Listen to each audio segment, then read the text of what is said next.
Hello and welcome to Black Dragon Gaming. My name is Katangas here, but all my friends call me Cat, and you can too. It is Weeb Wednesday. It I'm is here with indeed Mal. Weeb Wednesday. My eyes may look weird as I adjust myself. It happens. Your eyes may look weird? Yes. Interesting. I gotta see this. Let me tab over. Just a little cross-eyed. Yeah, I see your eyes just like slowly going back and forth a little bit to adjust properly. Yeah. That's excellent. I love that. Yeah, let me adjust that properly. There we go. There's the knock. There you go. Yeah. Make sure you're muted on that thing too. Yes. That way, as soon as it comes up, I will mute me. I've got everything muted, Twitch-wise, so that there's nothing happening. Nothing can, like, I can't get in trouble by, like, playing someone else's stream or something like that. But that doesn't mean the VOD won't have two voices. I'm paranoid about that.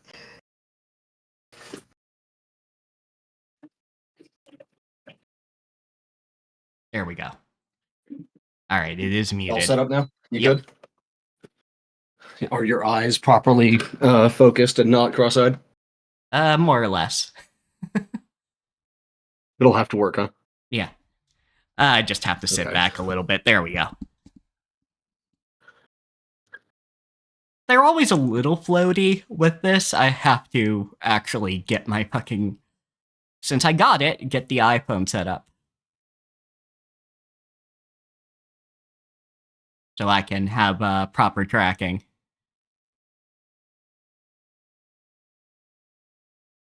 Damn it. I gotta clean my keyboard, apparently, because my X key is not working properly. There we go. Yeah. Upsetting. Anyhow. I'm just posting all the stream alerts everywhere. That's what I'm doing. Oh, yep. Time for me to hit enter on that. But yes, Record of Lodoss War, the 1990 OVA. And To Be Hero X, which just released. Like, unfortunately, yesterday. We don't have access to the Chinese versions of To Be Hero X, so you can't really comment on the original voice acting. Yeah. Only the Japanese dub. Which, the Japanese is solid enough. Yeah, I mean, it's... Like, there's nothing wrong with it. That I picked up. Don't mow at me! Get out from behind my monitor, you fuck! Hi, Amber. Yes, you're very handsome. Lay the fuck down. Get out of here. So, what have you been up to since last week? I know you finished AI Limit over the weekend, didn't you? Yep, I shotgunned AI Limit. It was very good. Like, it's in the realm of being just a little not as good as Lies of P. Which is already in the realm of being just a little not as good as FromSoft stuff. So it's probably about average for a high quality Souls like that's not from FromSoft, I think. Yeah, like it's basically within that range of pretty good. Which is a shame because like it doesn't seem like making a good Souls like should be difficult to do. Like you shouldn't it shouldn't be that hard. Yeah. It's actually like a pretty simple like style of gameplay. It's just yeah, granted, it does some things that I like. I didn't utilize it, but once you get the object that lets you respec, you can just respec. There is no cost. That's always good. I wish FromSoft would do that too, but they are obsessed with like making it have like an in-universe like reason and lore bit and everything. And that required that because of the way that they've written it, it requires it to be like there to be a cost. Well, Dark Souls 3 had it be unlimited as long as you could like farm the things for it. So that's nice at least. Yeah.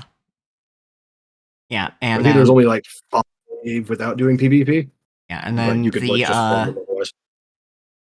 Basically the feather equivalent, the thing that lets you just travel back to your last branch, which in this case is what the bonfires are.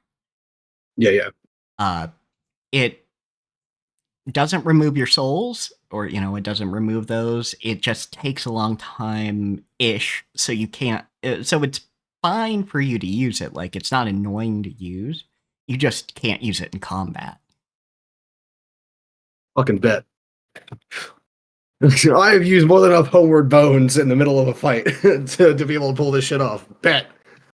I mean, I think you would really have to get a boss that is slow enough that you can manage. Oh yeah, like it's not possible to do that on every boss, but Yeah, a like lot of them. like Sure. I'm sure there's somebody that you could do this on. So it is definitely in the realm of those fast, it's code veiny, really. Okay, yeah. You could totally like homeward bone out in Code Vein, honestly. Yeah. But yeah, it's that I very think I think it would be quick. really hard to do in Neo, but that's because the inventory system in Neo is really fucking. Yeah. It's more like a classic RPG, like you've got folders upon folders upon folders. So Oh, the other thing I actually did like, this thing actually has pause. mm, It does not ape from soft with that. that's good because like that's something that I think is a major flaw in FromSoft stuff. Yeah, like I understand why they think they need to do it, but just remove the player from the queue when they pause and don't let them pause Yes, when they're it's not invaded. that's not hard. That's not hard to do. That's like one of the simplest networking things to do. You just pause the connection. Yeah, you pause the connection and bam, give us proper fucking pause. But no, FromSoft, you are devoted to this idea. Like the only time in Elden Ring, at least, that you can even fucking get invaded is when you're already doing multiplayer to begin with. So like, Yeah, there's no reason not to let you pause.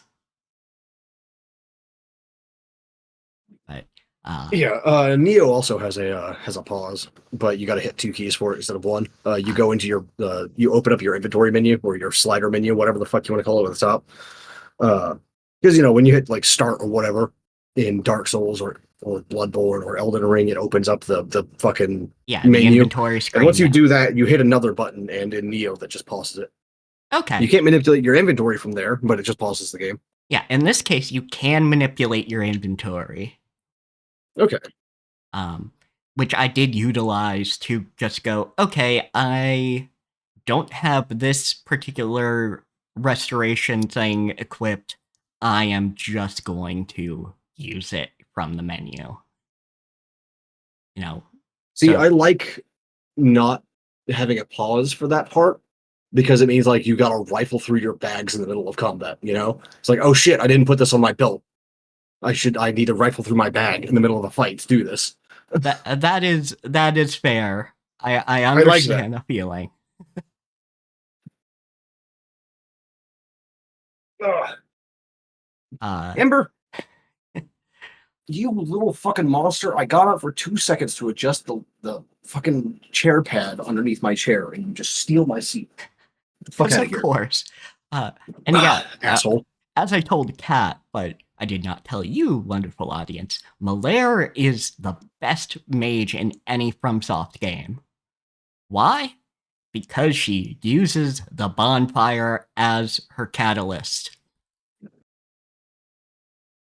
I don't know if that's like possible in Dark Souls, like how their magic and how the bonfire is, but it is cool. I do like that. I don't know, maybe put it inside like a giant, basically a lantern setup. Like you could very much use the coiled sword, but I don't know about the rest of it. Yeah. We never really get any details on like how and why the bonfires work too much anyway. All it says is like, oh yeah, the bonfires are made from the bones of undead, and like undead are just attracted to that. So whenever you die and go hollow, you wander back that way. Then regain your humanity that way. Yeah, and and then Homeward Bone doesn't work like it's supposed to, uh, for undead.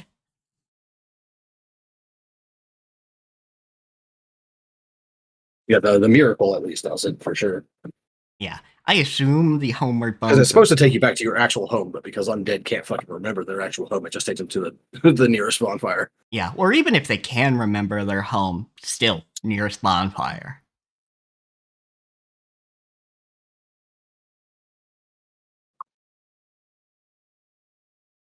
Uh, I don't think it would work in Neo either because like the bonfires in that are Shinto shrines.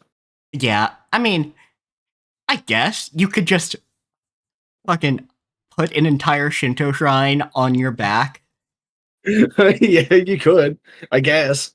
I guess.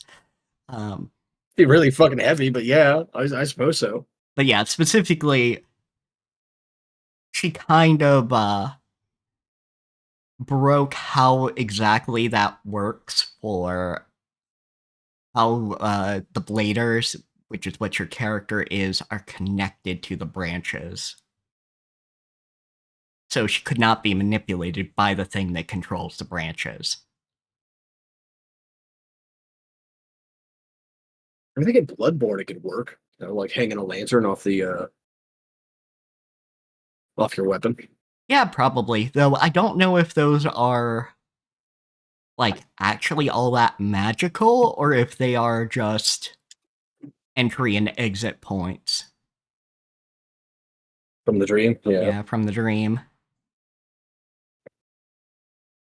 I think that is the case, but like probably what makes them magical and act like that is the presence of the messengers. True enough, yeah. And you can break the lanterns if you're a hunter. Well, we see evidence of that in Yahar Ghul. Yeah, that is true. You can break the lantern, so like it matters. Specifically, if you're connected to a branch, and then as a blader, and then that branch is broken, and then you're killed, you are dead.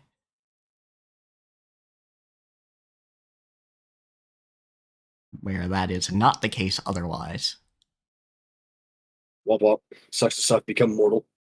Yeah, because spoiler alert if you want to like jump 10 seconds, you are surrounded by you are a fetus surrounded by this substance they call mud. Gross. Yeah. Mud is very interesting. It is a substance that can turn into just about anything. I think it's like a silicate structure, it said.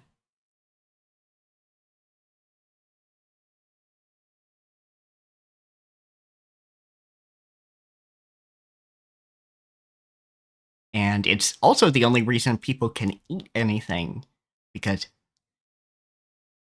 uh, at least for like They turn the mud into food.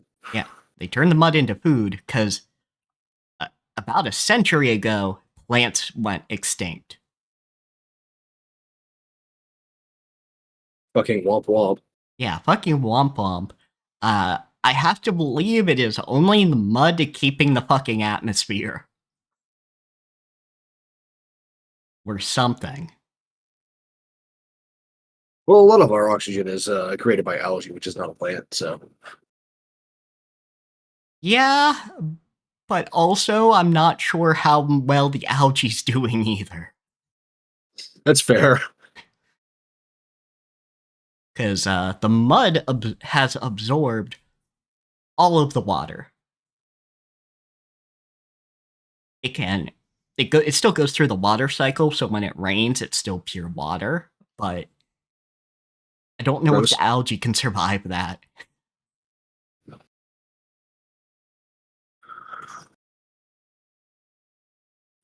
Like genuinely, they don't go over it.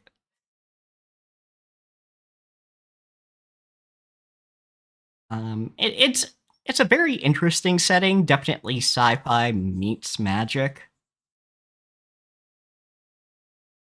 rather than just sci-fi that is indistinguishable from magic.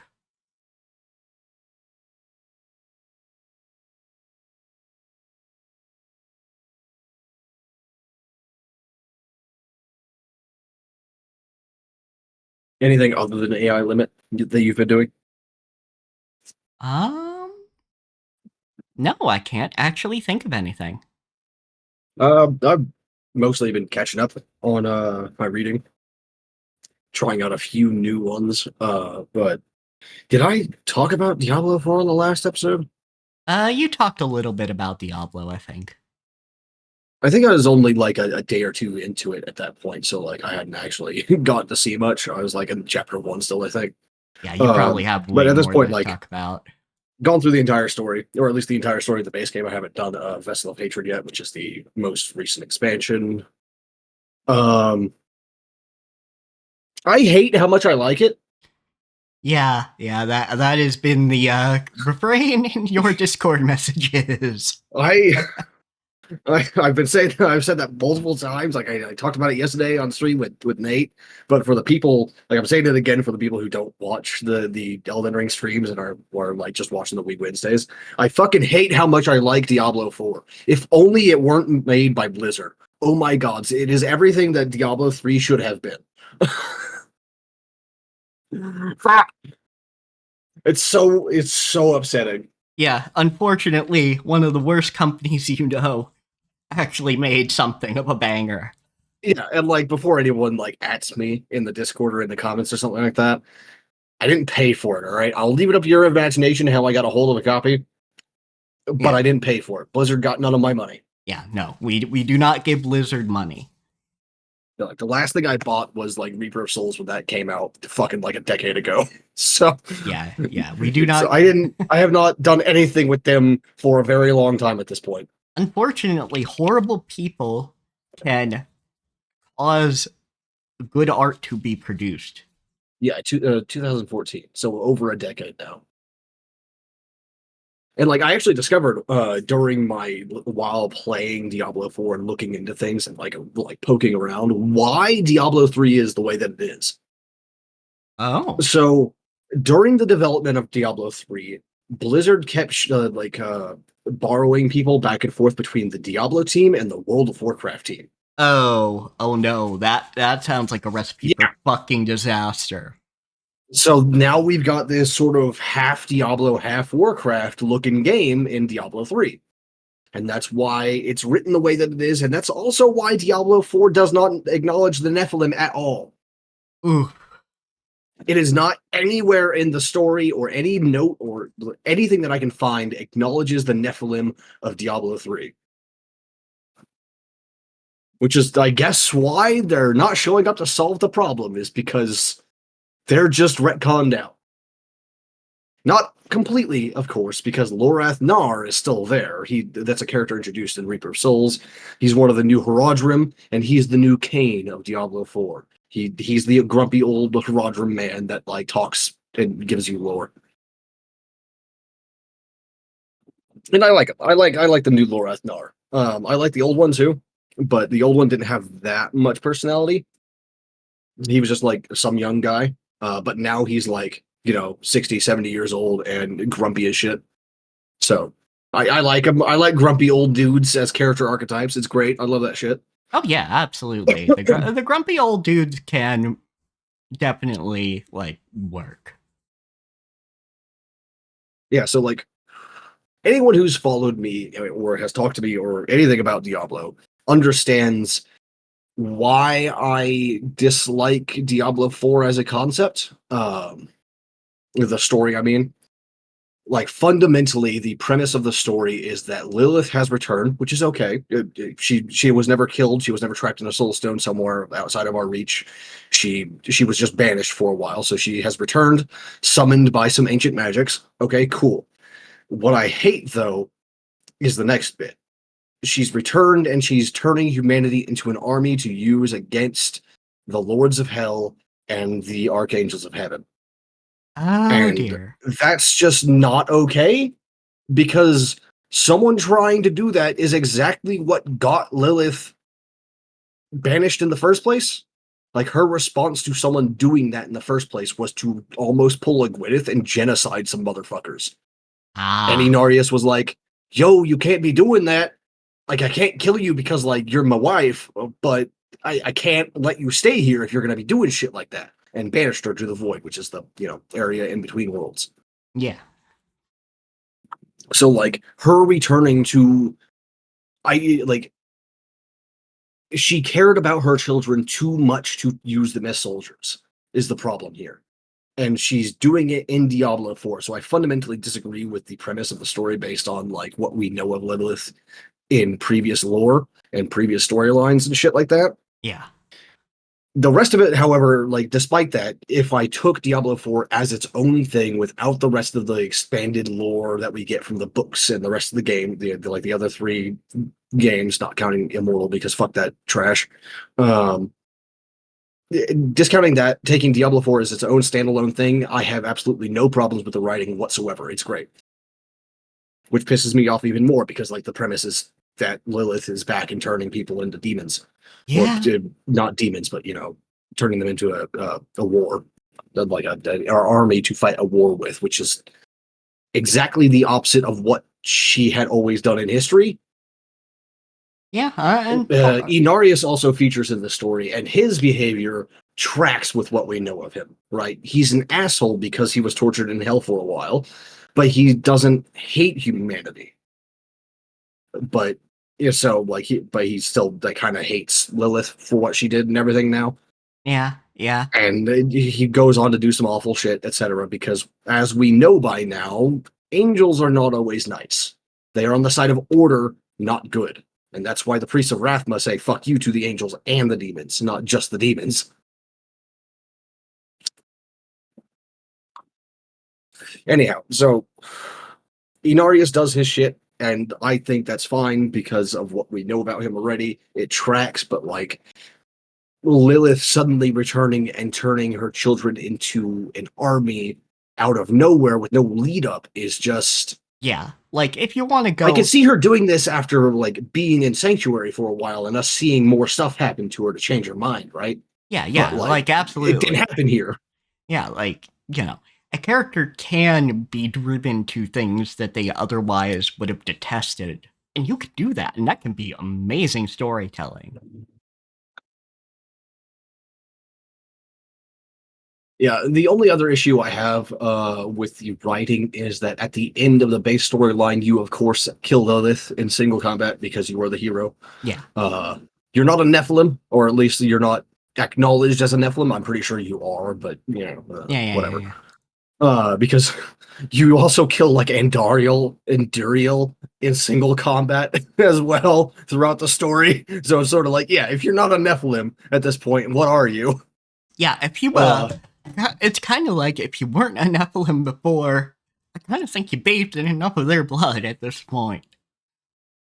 Yeah, so because Mal here does not know the lore of Diablo at all humans are Nephilim. However, the artifact that was used to create the world of Sanctuary, the World Stone, after Lilith was banished for doing a genocide, Inarius tuned the World Stone so to slowly lessen humanity's powers. Because originally, humanity, as the Nephilim, were more powerful than both angel and demon. I see. Going that they route were essentially like godlike. Going with that route for why the heavens hate Nephilim. Yeah, they think they're an abomination because they have demon blood.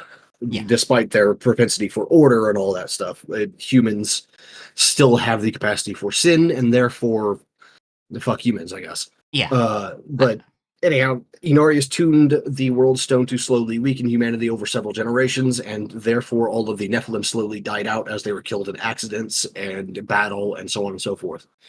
Not all of them died. A lot of the Firstborn are still around, like in their original cities that they built, or just like hiding in mountains or whatever.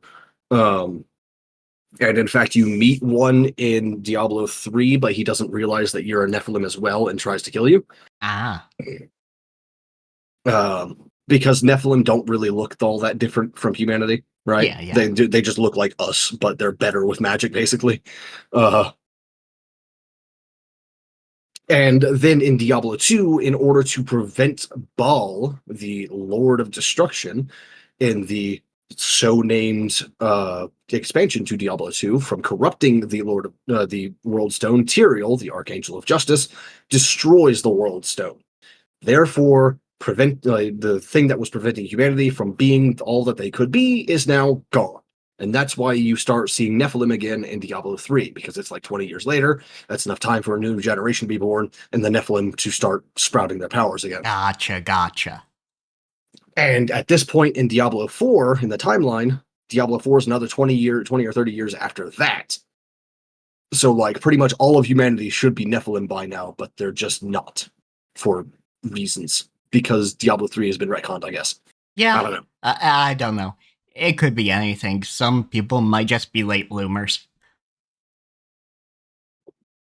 Like, it's been enough for like 4 or 5 more generations to be shown. So if nothing else, like, even if it's just taking as much time as it took for humanity to degrade from Nephilim into humanity, and for humanity to come back into Nephilim, like, there should still be like a general uptick in power across the board, which I think there is, and people just don't know that yet. Yeah, maybe like maybe they didn't mention the Nephilim because like it wasn't relevant to the main story, right? Yeah, maybe the Nephilim is just like they're just off doing shit somewhere else and they're not here, right? Lorathnar isn't so young anymore. He can't go gallivanting around all the continents looking for the Nephilim to get them to solve the problem. Yeah, maybe that's the logic that they're using. I don't know. I don't know either. But like either way, I just think that Lilith should not be like this, you know? Yeah, it's unfortunate. I have like personal issues with Inarius as well, but like not in terms of writing. I just think he as a character is an asshole. like like the wrong kind of asshole, you know? Like I like him in chapter 1 when he's a grumpy old dad. I don't like him in chapter 6 when he's what he is there. Gotcha. Well, actually, my opinion of him does degrade in chapter 1 as well. But like when you meet him when he's actually on screen, and you meet him personally in chapter 1, it's fine. He's great. He's just a grumpy old dad. Bit of an asshole, but you know, fine, whatever. But later on, if you're doing the quests in probably logical order, I'd say, because for whatever reason they decided that you could do Act 1 through 3's quests all at the same time instead of like one by one, you know. I guess it doesn't really like none of the quests really of the first 3 acts rely upon each other story wise. So maybe that was why. And then after that, you go into the chronological order. Whatever. Anyway, yeah. During one of the quests, one of the 2 branching story quests of Act 1, he finds and kills his firstborn son, Rathma. Oof. Which I think is kind of fucked up. Little bit. Of course, and of course, it would have like if anyone was going to kill Rathma, it would be Inarius, because that's probably the only person in the entire setting that could approach Rathma without Rathma's guard being up. You know? Yeah. Because Rathma is the first and most powerful necromancer, right? Gotcha. Yeah. The priests of the priests of Rathma are the necromancers. They follow his philosophy and everything. That's their he discovered necromancy. He set the philosophy that the priests follow, etc. And he lives in a dead city as well. So it's like if anyone was trying to kill him, they would literally have to fight through a massive Nephilim-powered army first. Yeah. So if Rathma was going to die, it would be by Inarius's hand. Yeah. Like no one else was going to get close enough to him to do that. Yeah, and you know, so I with Lilith, of course, Blizzard fucks up the motivations of a powerful woman character. Yeah, they've been doing that a lot, and I don't know why. Yeah, you know, cough, cough, Sylvanas, cough, cough. Jaina Proudmoore. Yeah. Like, I'm not going to go into that just because, you know, folks, you know if you know. Yeah. like I actually know more about the Jaina Proudmoore situation than I do Sylvanas, because the Sylvanas' thing requires in-depth knowledge of the storyline of that expansion. But Jaina Proudmoore, on the other hand, in one expansion, I don't know which one or why she does this, but she goes full on like racist supremacist against orcs again for some reason. But she was literally never like that in the game that she was introduced in. Yeah. And I was told that it's because she found out that the orcs killed her father. And I'm sitting here like, but she was there when it happened. She helped them do it. So, like, what the fuck is she talking about? Yeah. Like, what are you talking about, friend? But yeah, Because like that, I don't Jaina actually Proudmoore's know father. that much. It's just Sylvanas' motivations and decision making seems to change from expansion to expansion, from what I heard of WoW fans before it became really clear Blizzard was Blizzard. Yeah, I've also heard that too. I just don't have any of the details because I stopped playing that fucking game like in Wrath of the Lich King. So And I I just don't remember which never. one came out next after that. Was it Mists of Pandaria I think came so, next? yes. Yeah, I never played Mists of Pandaria, so like when I stopped playing. Yeah. Uh, It just never grabbed my attention. I tried, but the only MMO that's ever grabbed my attention is Final Fantasy XIV. I've had a few grab my attention. I liked WoW because it was an MMO of Warcraft specifically, and I played Warcraft 2 Tides of Darkness and Warcraft 3 Reign of Chaos. So, well, and the Frozen Throne, of course, but that's the expansion. Yeah. And I played those when I was growing up. Like those were some of my first strategy games, and I fucking love that shit. I still like them to this day. I will never pay for Reforged though. Yeah. Totally understandable. So, speaking of some old fantasy, Yeah, fucking that's a good Record of segue. Lodoss War. Let me pull up that image. Record of Lodoss War. Here we go. There we go. That So way you guys weren't looking at a black screen the entire time. yeah. So the fucking 1990 OVA is what we're doing, and I've liked it so far. Yeah, I have also liked it so far. I even wanted to watch a third episode before the stream. Yeah. If we hadn't decided to watch To Be Hero X, we probably would have watched the third. Yeah, definitely. We also found out that there was a game that came out in 2021. Yes. Based on it. Yes, You apparently play as Deedlit. Yes, it is a Metroidvania where you play as Deedlit. Which is kind of cool, but I will never play it because I don't like Metroidvanias. Fair enough. Sadly. I might be interested. There's been like the one that I like, but that's it. It was the Bloodstained Ritual of the Night. I like that one a lot. And I mean, it is fucking good. even then I have like some major complaints about like the gameplay style. It's like you can only dodge backwards. Like you can't dash forwards. It's just like a quick hop back, and that's it. That's all you can do. I never found a use for it anywhere in the game. That is fair. I don't know if I ever found a use for it either. But yes, it is very old, crunchy fantasy, and I kind of love it.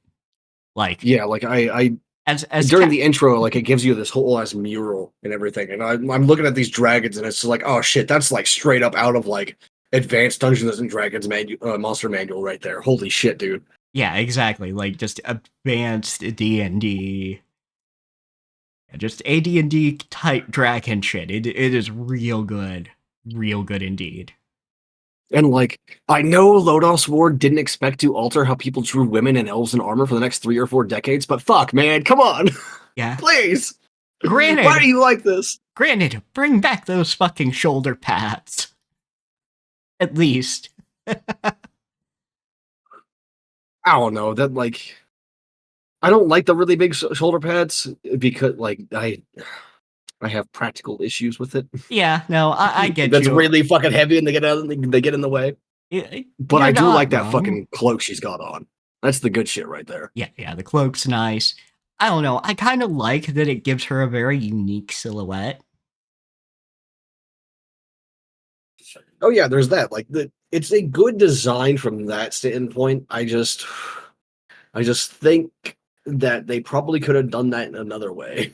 Yeah, but yeah, like give this elves some chunky armor. Not necessarily this, but give them some chunk.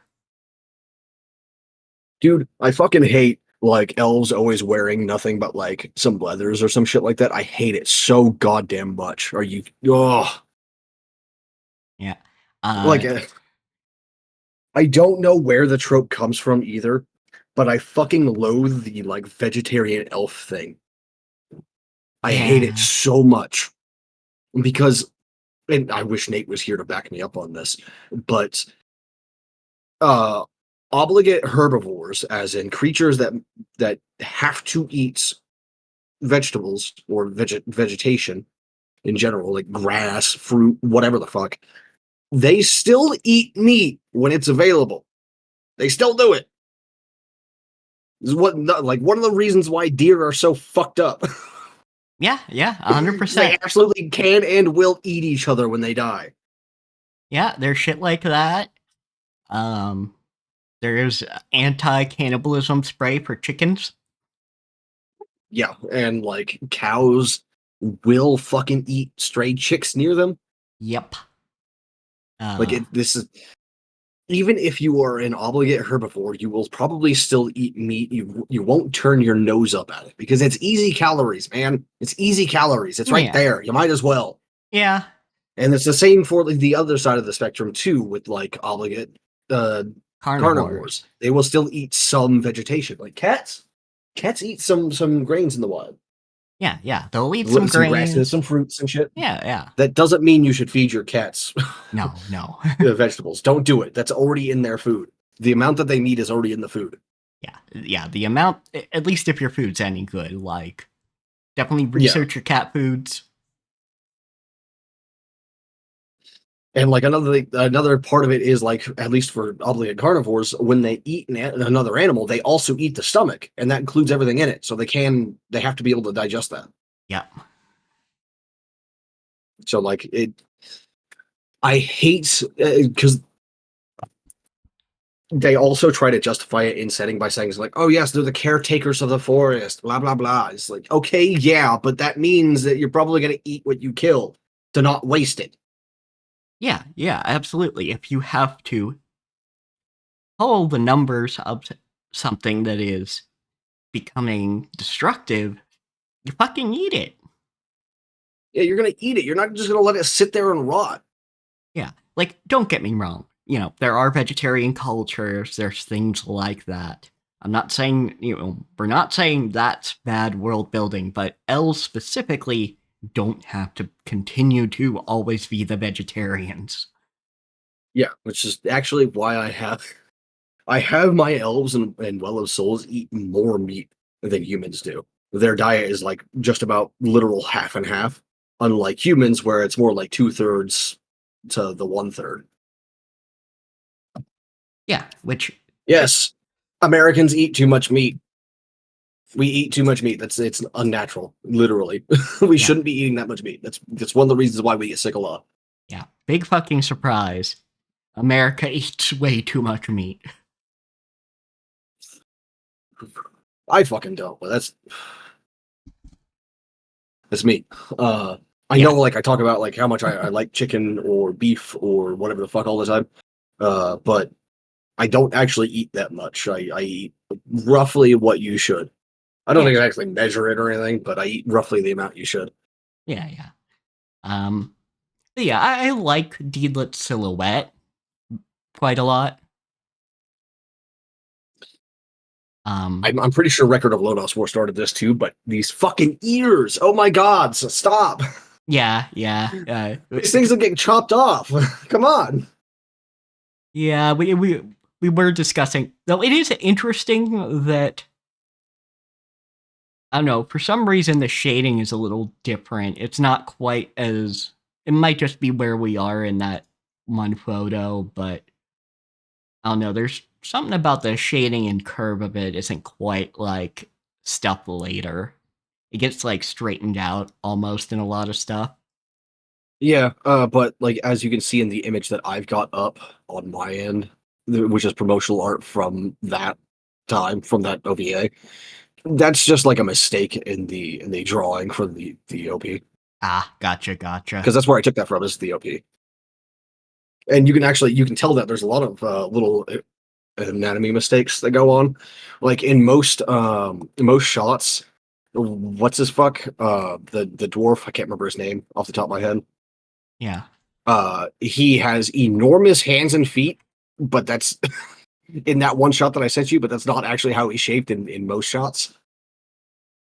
Like the anatomy of the character seems to like warp and twist like all the time. It's not very consistent. Yeah. Like Slane's forehead is enormous in some shots, and then in others he's actually just got like a normal face. Yes, Gim. His name is Gim. Guillaume, yes, that's right. Yeah, I remember everyone else's name except for the rogue. I don't remember the rogue's name, but I think it was only mentioned once. Yeah, it probably was only mentioned once. Say there's Parn, Deedlit, Slane, Eto, and Guillaume. Beld. And That it might be Beld. Beld? That sounds right, I think. Record of Lodoss War Beld. Yeah, give me a shot of this motherfucker. That is not Beld. No, Beld is the emperor from the next. Oh yeah, that's right. Lodoss War Rogue. Who the fuck is the rogue? There's actually just a character named Rogue in the Lodoss War setting. Okay, fair enough. Let's see here. We've got Or no, she's a Delit. character. Or she's a character class kind of thing. Like it's that classic. It's from an MMO. It's that classic type where like you play characters instead of like make your own. His name's fucking Woodchuck. Okay. Right? Yeah, because they call him Wood when he falls from the rafters. That's right. Yeah, his name's Woodchuck.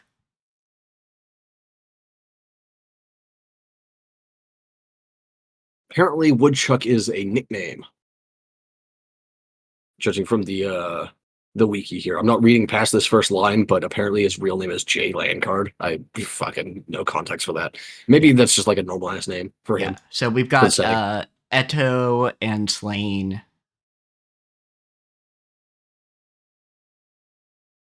Yeah, so he.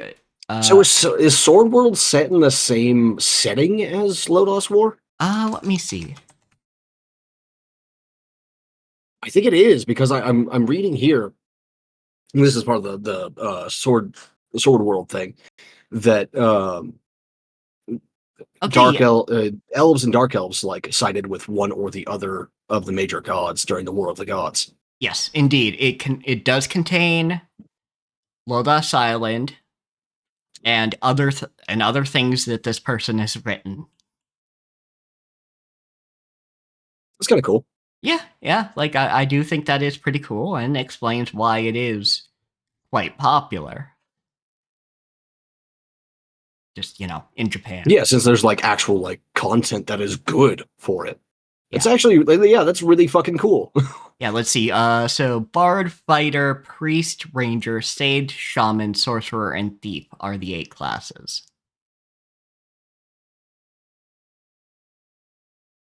At least in the original edition. That kind of sucks if it's still class-based, but, whatever. Now, let me see. Okay, so in the newer versions that came out in 2018, there are 23 classes. That's kind of cool. But, like, even D&D has slowly increased the amount of classes in the base handbook. Yeah, let's see. Battle Dancer, so Warrior, there's Warrior types, Wizard types, and other. Warrior type is Battle Dancer, Fighter, Fencer, Grappler, and Marksman. Wizard is Abyss Gazer, Conjurer, Demon Tamer, Druid, Fairy Tamer, Magic Technician, Priest, and Sorcerer. And our other category is Alchemist, Bard, Dark Hunter, Enhancer, Geomancer, Ranger, Rider, Sage, Scout, and Tactician. Kind of odd that there's no paladin type, but I guess you'd probably just like multi-class from fighter to priest to that. I guess I don't know. Yeah, maybe. Because like the 2 episodes that we have seen did mention a holy knight order, so like paladins do exist, but like what exactly they are and how they get their abilities is we don't know yet. Yeah, and it actually I'm not going to go over all these, but it actually has a good number of races.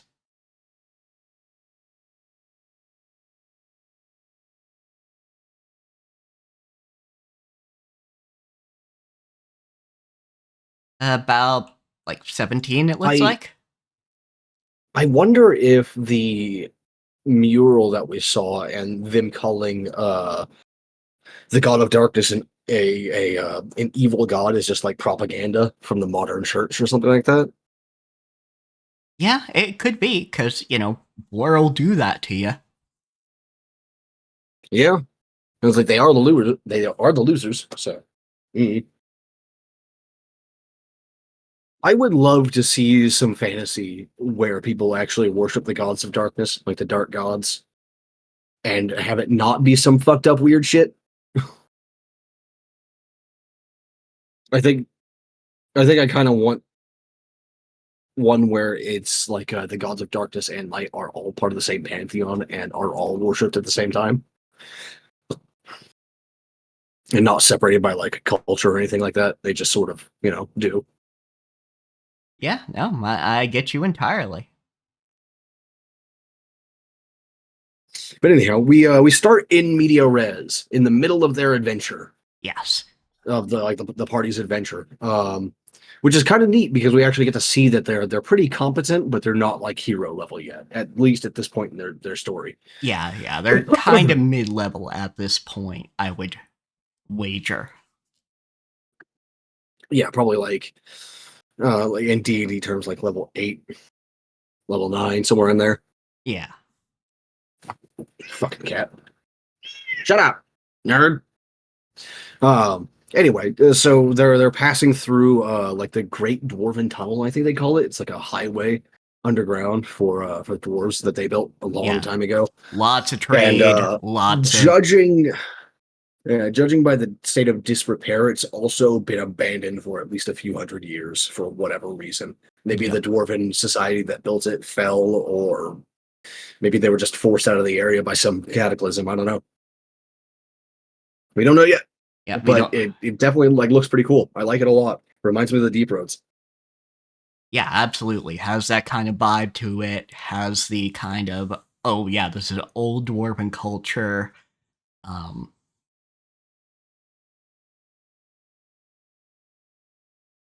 There's there's that tension between dwarves and elves. Fucking Tolkien. Which I think is kind of annoying. Yeah. But it was new at the time, kind of. I guess.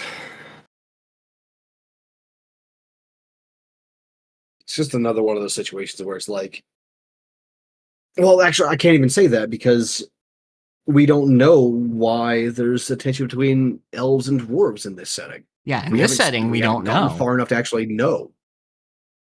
We don't know if it's actually for like similar reasons as Tolkien's work, where like they did have a war a while back, and because these are long-lived peoples, they still remember it. Yeah. All right. So I did look at the Fairy Tamer from Sword World 2.5. And basically, fairies in this setting are when magic hits nature. Just when it Okay, so you can like kind of consider them as like nature elementals. Yeah, more or less. They can. Yeah, when magic interacts with nature, it makes these beings. And the art of fairy magic is contracts. Neat. I do like me some of that. Contracts are cool. Yeah, absolutely. Pact magic is fun, god damn it. Absolutely. There's a reason why whenever I do play D&D, I play a warlock.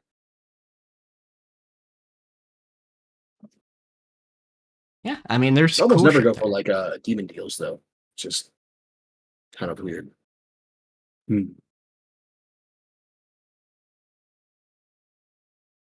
Well, doesn't matter. So they're pretty much this first episode is mostly just us getting like acquainted with like the six characters. Not that much really happens, but we do find out that these dwarves had fucking gargoyles guarding their shit. Yeah. By the way, hello, Poi Pal. Thank you very much. No, I don't have. It's not in my chat. Why is it not in my chat? Yes, I think your chat's up. Yeah, share chat should be working. It's not mine though. What? Is Twitch having a hiccup again?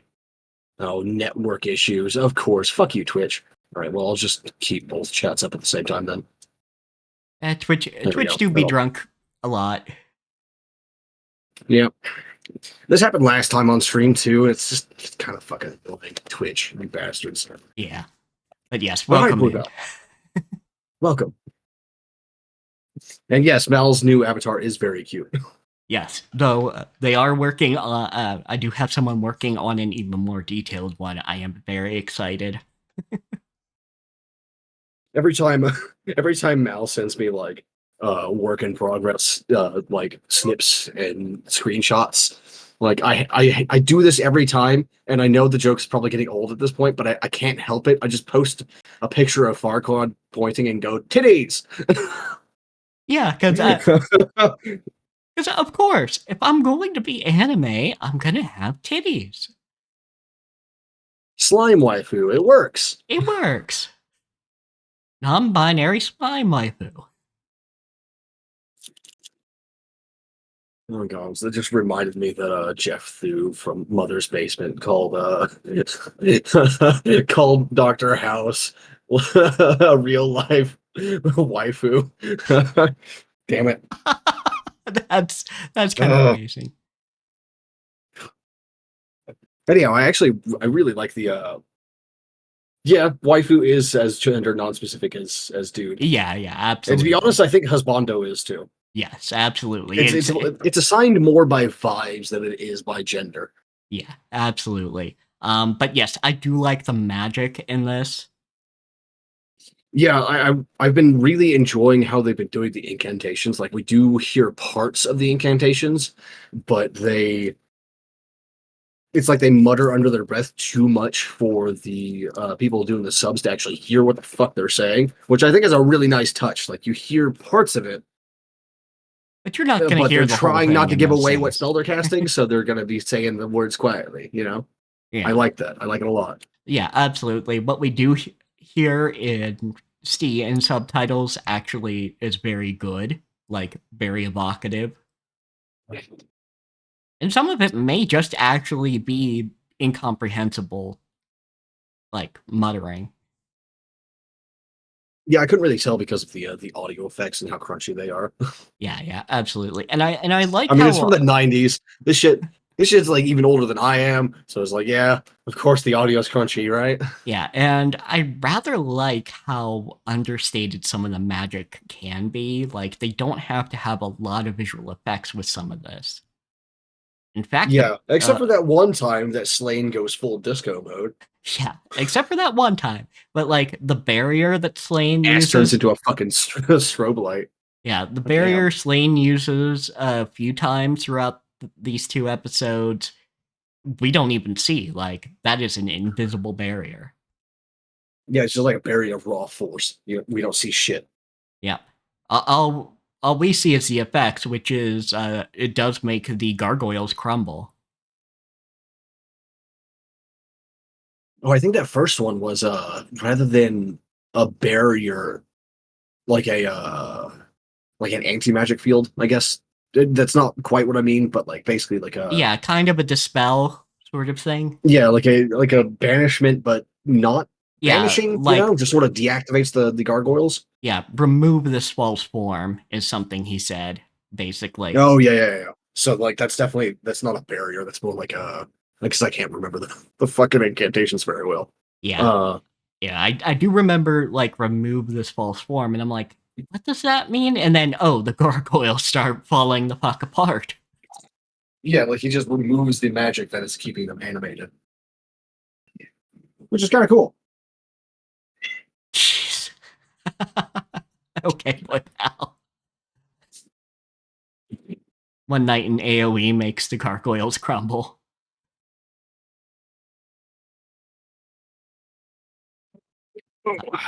But yes, and like we see other magics later that are really just understated, like Sylph's wind and following the wind isn't necessarily visually Yeah, all flashy. it does is like stir up her cloak and hair. Yeah. And I just like that it is willing to be understated. I think that part of that's going to be because like the techniques weren't there to make flashy magic yet. Not really, Yeah, like some of it is because that usually when we see flashy magic in older shows, it's literally just like bursts of light. yeah.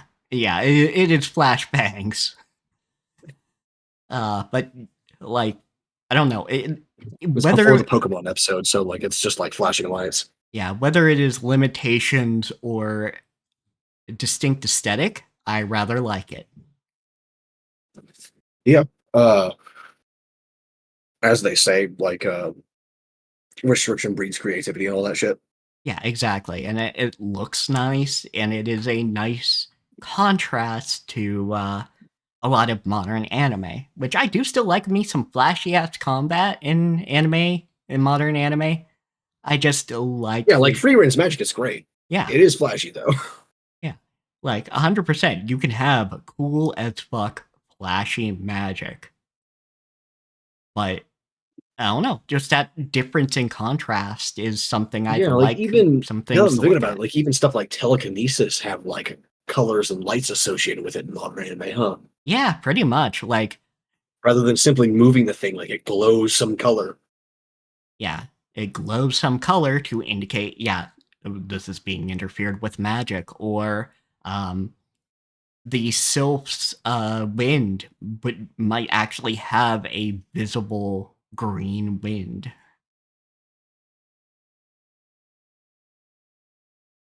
Yeah, I think I agree with that. Yeah, it is nice to have just like understated magic like that now and then. Yeah, exactly. Like I just would love to in see what people can do with that kind of philosophy on understated magic with modern animation techniques. yeah, absolutely. I I'd would like to see absolutely that. adore to see that. Oh yeah. Like there's that anime coming up about a hero penal unit that is looking very Lodoss War. Reminds me, I gotta watch fucking Suicide Isekai. Yeah, let's see. Sentenced to be a hero. Let me see about this. Sentenced to be a hero.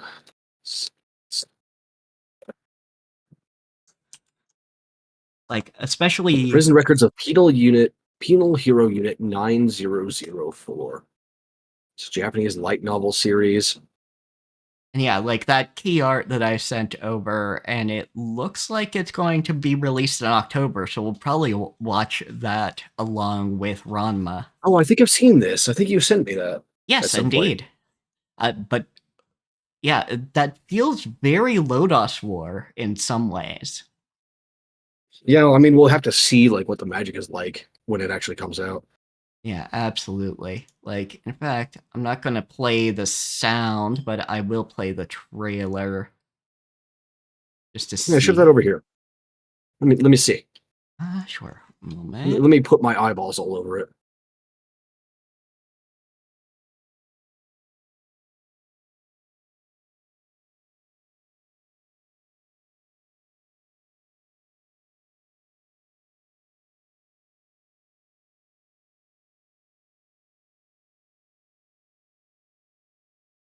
Original story Rocket Shokai, huh?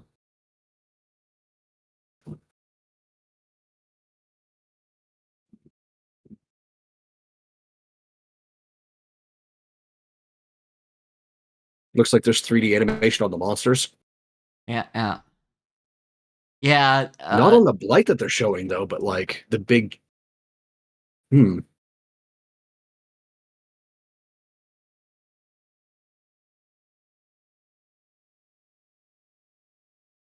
okay.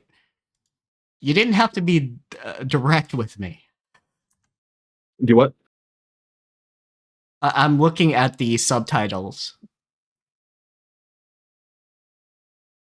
And it says, yep, make some space and make it flashy. And I'm like, okay, so we are having flashy magic.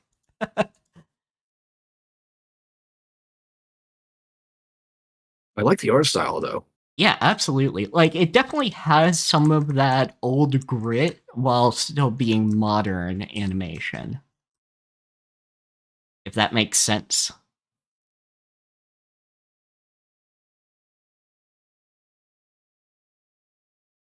Well, I saw someone fire off some magic there from a green staff with like some kind of liquid in it, Yeah. and that wasn't very flashy. Actually, Yeah, it that was was. actually Yeah. like just a kind of a small bolt that blasted something apart. Yeah. So, yeah, it's not all flashy from that trailer. But yes, I will be very interested in that and to see maybe if this is taking some of the October more. 2025. Okay. Yeah. Well, I hope it's good because it looks like it's gonna be good. Yeah, it looks good. Oh, I just realized that one character has like an actual ember in her hair. Okay. The blonde the blonde there. Oh yeah, yeah. But yeah, looks interesting, so I will be checking out the first couple of episodes at least. Provided I remember that it's there, I will as well. Yeah. But most likely Jeff Thu will remind me. Yeah, exactly. Like we'll probably be reminded as October gets closer. Yeah, during the fall season. Yeah. But yeah, So like this first episode is mostly just like getting to know the characters, but they do fucking fight a dragon. And I was given Mal a play-by-play of my analysis of the fight, which I think is actually pretty well done, especially for something that's that old, yeah, right? absolutely. Like there's definitely an idea of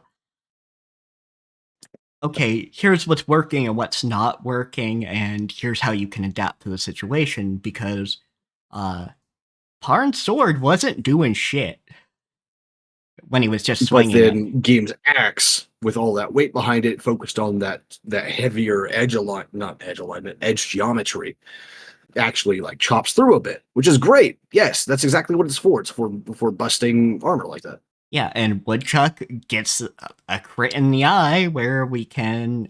Okay, that creates us a blind spot and also causes the dragon's head to drop, which Yeah, Parn the takes full dragon's advantage flailing of. around, and then Parn uses that extra weight to drive his sword through the scales from underneath. Yeah. I feel like his shoulders are probably going to hurt quite a lot after that, with that kind of weight pushing down on his arms. But they do have a healer, so he'll probably be fine. Yeah. The other thing this episode does kind of establish is Carla, a sorceress. Yeah, which like they specifically call her a witch in setting. So I'm like, I fucking see you, Michael Zaki. I see where you got Carlo the Witch from now. Yeah, yeah. We see what's going on here. We get you. But we get that she was actually part of a group of 6 heroes once upon a time. Yeah, like 50 years ago or some shit like that, I think. Yeah. Something that the Or was it dwarf 20? Something. yeah, It was some number of decades ago. which is something that the old dwarf that they're going to see quite remembers. Is that a dwarf? I thought it was just like a dude. Oh, I thought he looked kind of dwarfish to me. Fucking, I don't know. We haven't gotten any confirmation of one way or the other, so. But either way, we've got the tension there. We don't know what her aims are, but she wants to balance the scale, whatever that means. Yeah, she said something about the fate that will balance the scales. Yeah. Which we have no idea what that means yet. But she does have one banger fucking line because apparently she died 20 or 30 years ago or whenever the fuck it was during the big battle. And she says, "What is a body? A mere dress to be worn or discarded with the ages." And it's like, fuck, dude, that's good. I like that a lot. Yeah, that was real good. That shows the kind of mentality that she's got going on.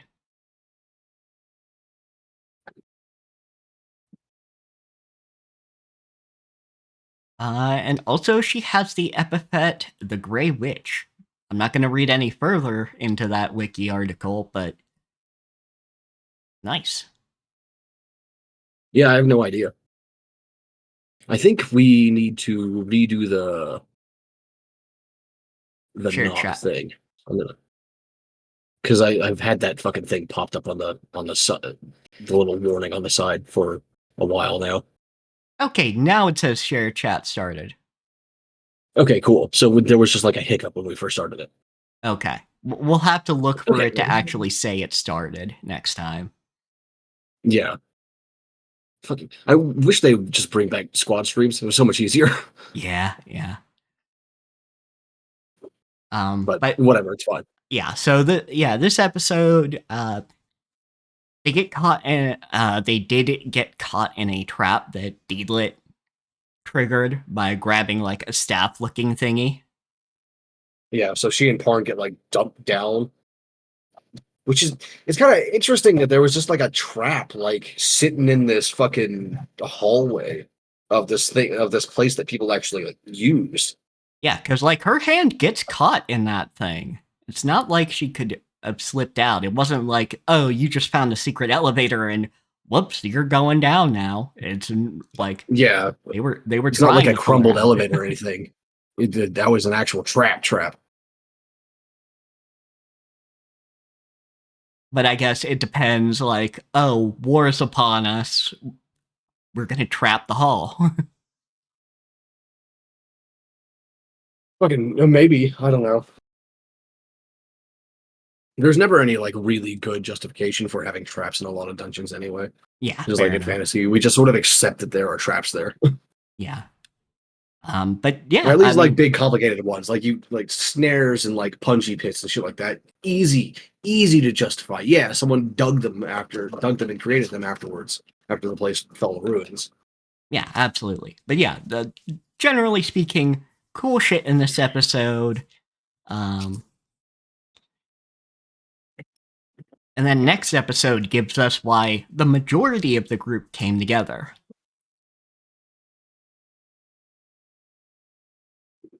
Yeah, some goblins were sniffing around Parn's village, so he fucking killed one to drive them off, and that pissed them off, so they came back in force. Yep. But I actually don't remember Game's reason. Something about leaving on some journey.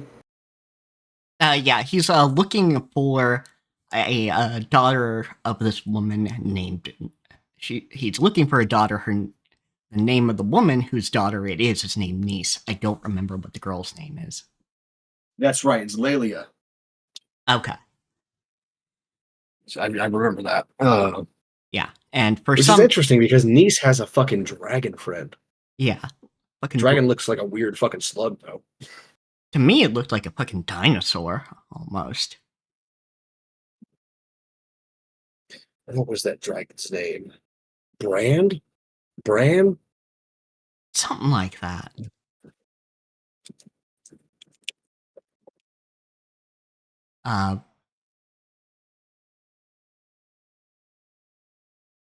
Brammed.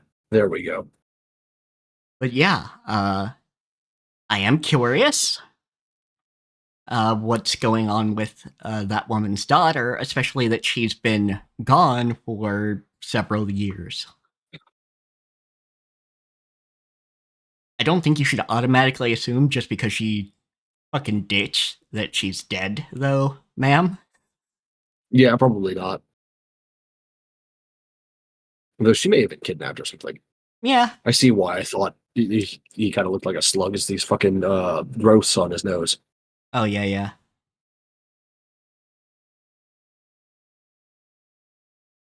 Yeah, those are interesting growths. They look kind of like eye stalks, you know? Yeah, yeah, I could kind of see that. I was more focused on, like, the fin design. Yeah, this is like classic dragon shit, honestly, from like 80s and 90s. Yeah. Uh, but yeah, so Parn, uh, we get to know that his dad was once a holy knight, but got exiled, essentially. Or at least the villagers think that way, because like the one instance we see of the king of Lodoss doesn't seem to have disliked his father at all. Yeah, but he does say it is the one time one of the it is the one time I really regretted my position. Or it is the time that I most regretted my decision. Mm. You know, I my I took that to necessity. mean like his position, like him lamenting his position that he couldn't go with um his father, the Parn's father, and like See, the rest of the heroes. I totally took that as, oh, that I mean, kid's, that's my old I guess we'll figure out which one of yeah, us is right in the coming episodes eventually. yeah, but I took that as, yeah, that's my old retainer. Fuck, he broke the law. I had to get rid of him. I had to exile him. Yeah, it's just also possible that like the villagers think that the only way for like a holy knight would fucking be out here and wouldn't talk about why is because he broke the law or whatever. Yeah, but yeah, we'll have to see, but I kind of have a feeling that he did indeed made a decision that made him lose his rank. Yeah, maybe you might be right. Now I've heard that, I think you are right, but I don't know. That was my read on it originally. Yeah. Uh, but yeah, But anyhow, uh, Parn saves some girl. I don't remember her name. but yeah, It's I think it's the mayor's daughter or something like that. yeah, saves a young woman from the goblins, and the villagers are all mad at him. Yeah, because apparently in this setting, if you just scare goblins, they'll run away. But if you kill one, they'll come back in force. And that may be true, but I think they were probably going to come back in force anyway because they were around during the day in the first place, which like even the villagers know is weird. Yeah, absolutely, and we get, they're being led by a hobgoblin. A hobgoblin was some kind of sorcery too, because the motherfucker like enchants his goblins so that they float during the scene that we see him do it in. And it's like, oh shit, floating goblins. That's not good.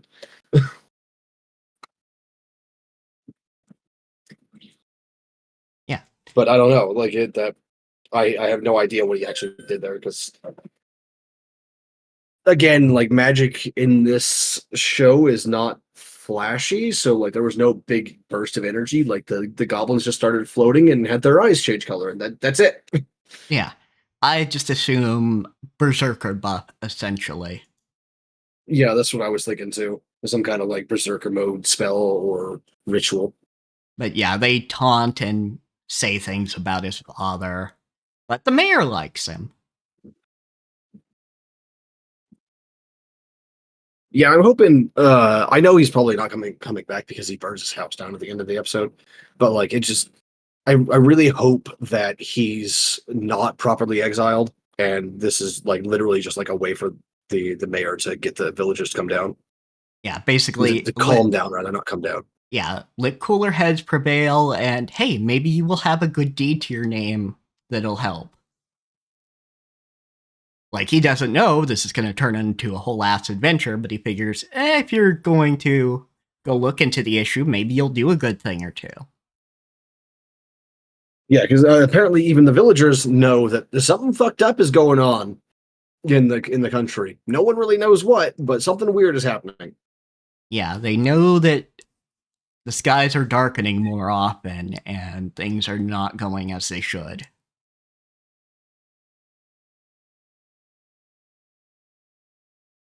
I do like Eto's like priestly design, just because it's not what we see quite as much anymore.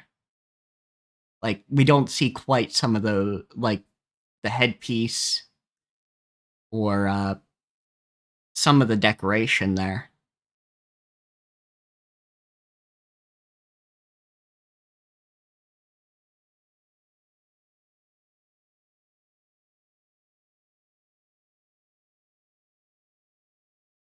Honestly, he kind of looks like a classic Catholic priest to me. But Yeah, that's kind of what the vibe I'm getting as far as like appearances.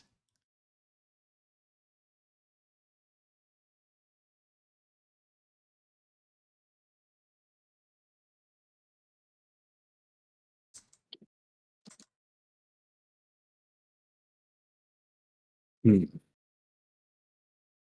Yeah, he, I'm not really seeing anything in his design that like differs from that too much. Maybe just like the coloration of the accents is different.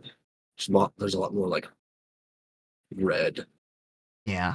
in Catholic designs compared to this guy. I don't know.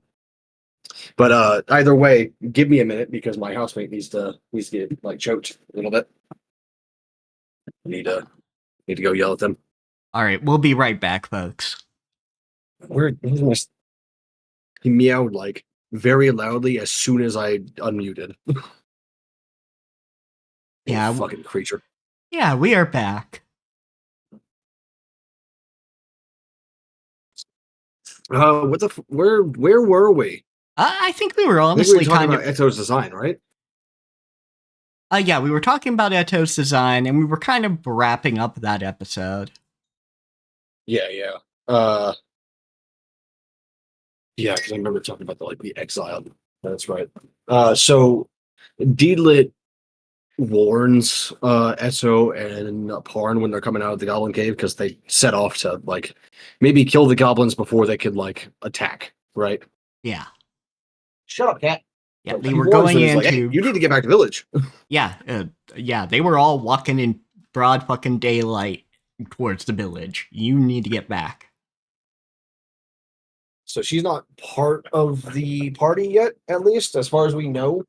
But she has been on screen during the intro. Yeah, she's been on screen. She's looking to probably follow them and see what they're up to for a bit. And eventually, we know she'll become part of the main party.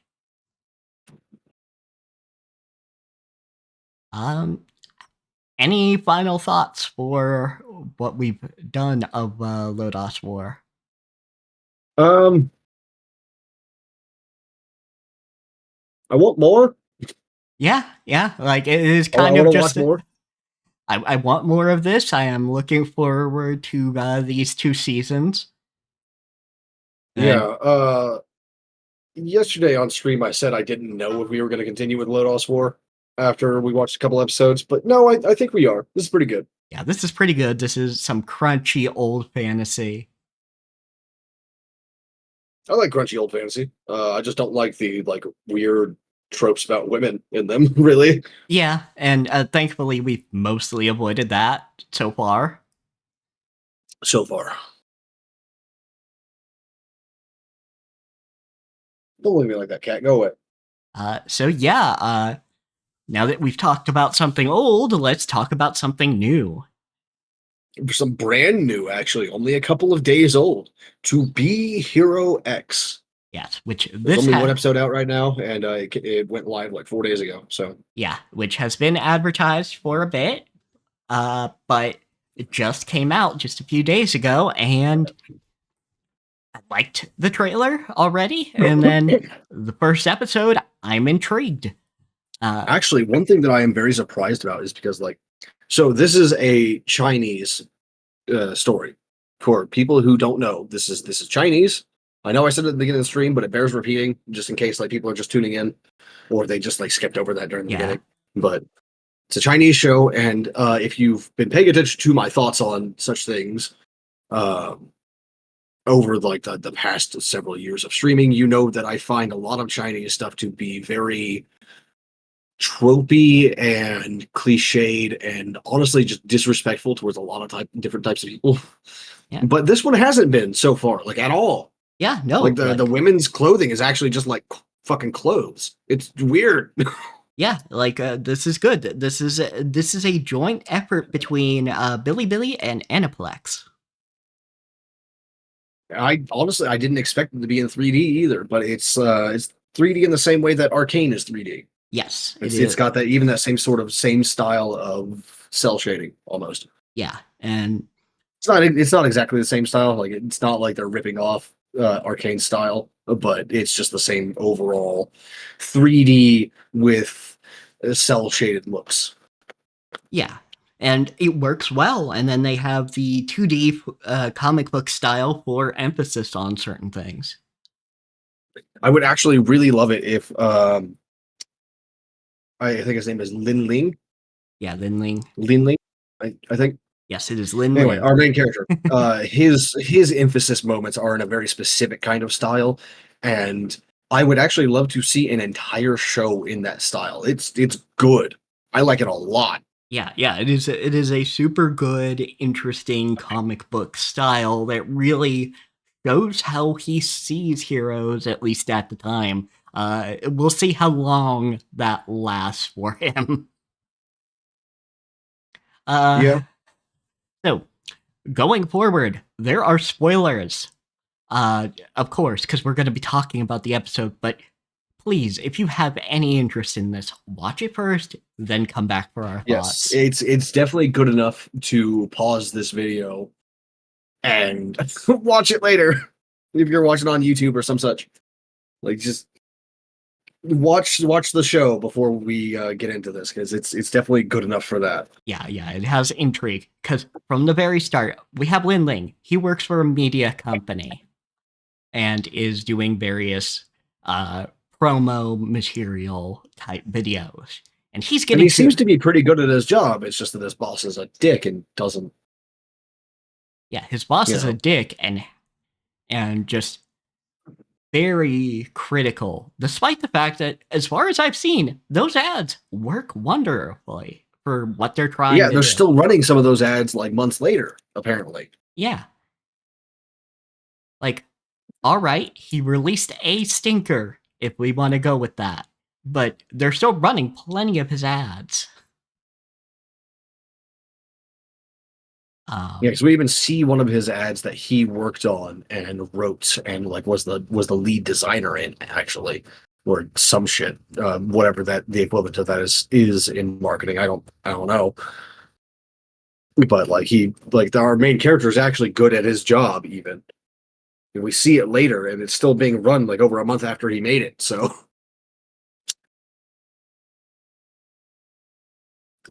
the client even seems pretty fucking happy about it, but he gets fired, of course, because his boss is an asshole. Yeah, and he's just on a roof thinking with his stuff because he doesn't even have a place of residence.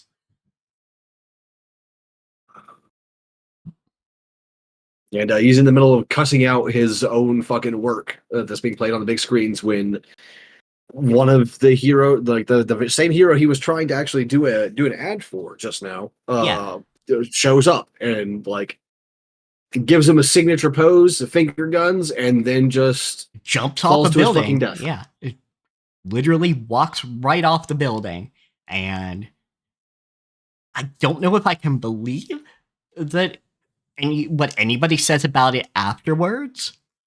Not because none of it is feasible for what he might be enduring and might have done, but just because I don't necessarily trust anybody right now.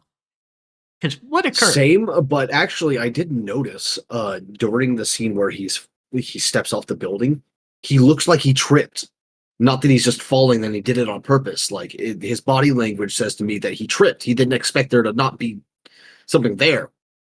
Yeah, Like he walked too far, essentially.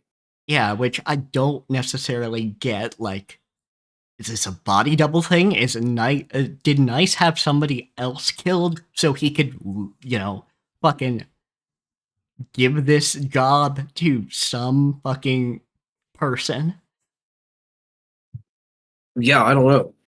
But whatever the case may be, He might have even been like mind controlled or something. I don't know because like it doesn't make sense because Nice can fly. That's one of his powers, yeah, Nice right? can fly, and he should not have So even if died. he did step off by accident, he should have just flown. So like unless he either did it on purpose or there was something interfering with his powers or self control somehow. Yeah, if One of the that, two. yeah, And it didn't seem like he did it on purpose to me. yeah. Which fair enough. I'll have to like replay the scene and kind of look at it.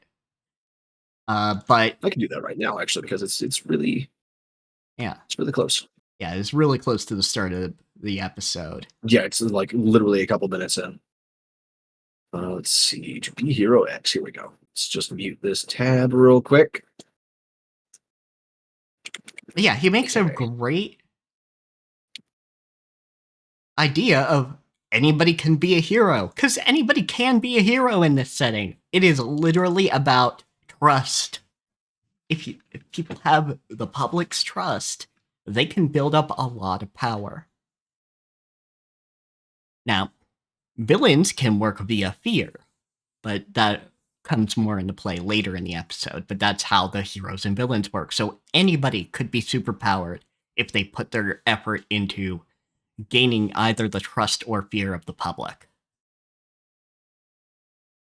I think I need to unmute here for 1 second. And it's like, not wrong.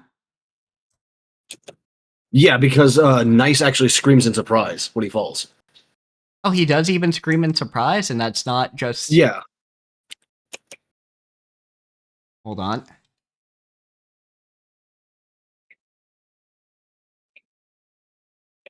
I mean, that might be our main character, but we already know that their voices are similar anyway, so... Yeah.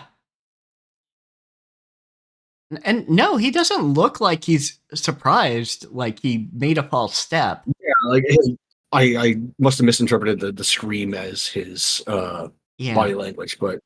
Yeah, no, like, he just completely commits to it. Which either says he was absolutely ready to be done, or he was mind controlled or something. But I think he was mind controlled and like they let it up right at the last second or something because like yeah, I didn't see our main character's mouth move during the scream either. Oh, that's a good point. Let me look. But it is zoomed out a little bit, so I might just be wrong on that. Yeah. And it sounds like the same tone when he speaks later. Yeah, I don't know. Do they actually have the same voice actor? They might, which, I mean, would fit with the premise. So yeah, so a bunch of suits from the Hero Association or what have you. Yes, they have the same voice actor. Yeah, that tracks. That real tracks. Okay, so like that makes it even more confusing for us. Damn it. I don't know. Yeah, so a woman from the Hero Association and a bunch of suits show up, and he's like, he points down, that's where Nice is, and then they look at him. And I think they already legitimately believed he didn't have anything to do with killing Nice. Yeah, because there's no way an unpowered person is going to take out Nice, you know? Yeah. So yeah, apparently he's a pretty popular hero, so his power is pretty high. Yeah, like I'm pretty sure he's either the #1 hero or close to it.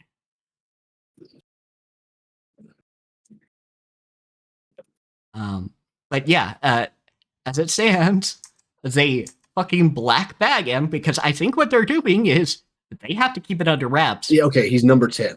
Number 10, that's right. Because I remember seeing that. Yeah, because the Hero X is #1, of course. Yeah. Okay, yeah, that makes sense, because I keep thinking that they're the same person because they both have white hair, but X actually uses those really interesting glasses and stuff and has a very different vibe than either Nice or Lin Ling. Yeah. But yeah, so I don't want to look into this anymore because, like, what if I accidentally stumble across, like, oh, yes, Moon is dead or something like that? You know? I don't want that to happen. I don't want to stumble onto that. Fuck that. Yeah, though I don't think we will, because I think this is just an anime original? Only. Ooh. I think this is actually animation original. So I think we're fine. We're not engaging in any spoilers. Because yeah, I don't even know how there's no spoilers to be had out there. Okay, that's good. That's good. Yeah, which kind of makes sense because I don't know how else you would do this multimedia, multi-format approach in like a comic. Huh. Apparently, this is the 3rd season. Yes. Of the show. Not the show, but they've done other To Be Heroes. There's To Be Hero and To Be Heroine, but those are both comedy series. And they're kind of a comedy I'm not too interested in. Okay, yeah, that's fair enough. Because this one's like more like a drama. Yeah, a drama with definitely drama some great intrigue. Yeah, and with some great comedic timing. Oh yeah, absolutely. Like the fucking paint can to the head, perfect. Oh shit! I need to change the overlay. There we go. Sorry, I was not on the right one. But anyway, Hero X is the guy in the middle that you can see there. Yeah. And you will see him in the trailer for this, which here for a second so you guys can see the full thing. Yeah, the trailer is very nice. Nice and our main character actually aren't on this page. Yeah. On the splash screen at all. Yeah, we actually did not get any indication about Nice or anything until this episode dropped. It feels like we might get a flash of him in the trailer, but it focused on X. Also, I have to assume that this woman here is a hero as well. Both because she can, like, she reads the vibes off of Lin Ling to be like, okay, you're not lying. And then just fucking chucks the paint can right on his noggin. Yeah, she might be a hero as well. I don't know. Yeah, like, she doesn't have to be real high up, but I think she has at least some respect and trust of the public. You know what? The art style kind of reminds me of, what's that fucking game? There's a... Damn it. Do you know the premise? You play a bunch of clones in a tower, and Death himself is forcing you to climb the tower for his entertainment or something like that. Death Must Die. There we go. Yeah, Death Must Die. Okay. But yeah, so happens to chuck a white paint. Or no, it's not. That's a different one. Is it Death Must Die? Shoot. No. There's something else. Yeah, no.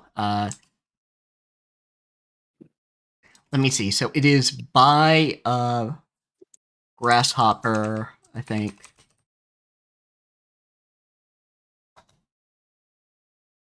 Death Must Die. Yeah, I've played Death Must Die, but it's not the one. Yes, Let It Die. There we go. I knew it was something there. Yeah, I don't know why, but the art style just kind of reminds me of it in the splash screens, like the promotional art and shit like that. Yeah, I can see that. But yeah, chucks a paint can at his head and realizes, wait a second, you actually look kind of like Nice. Yeah, once his hair is painted white by the paint. Yeah. Like, all right, you're gonna be nice, and your last life is going to be dead, because no one's gonna care that Lin Ling is dead.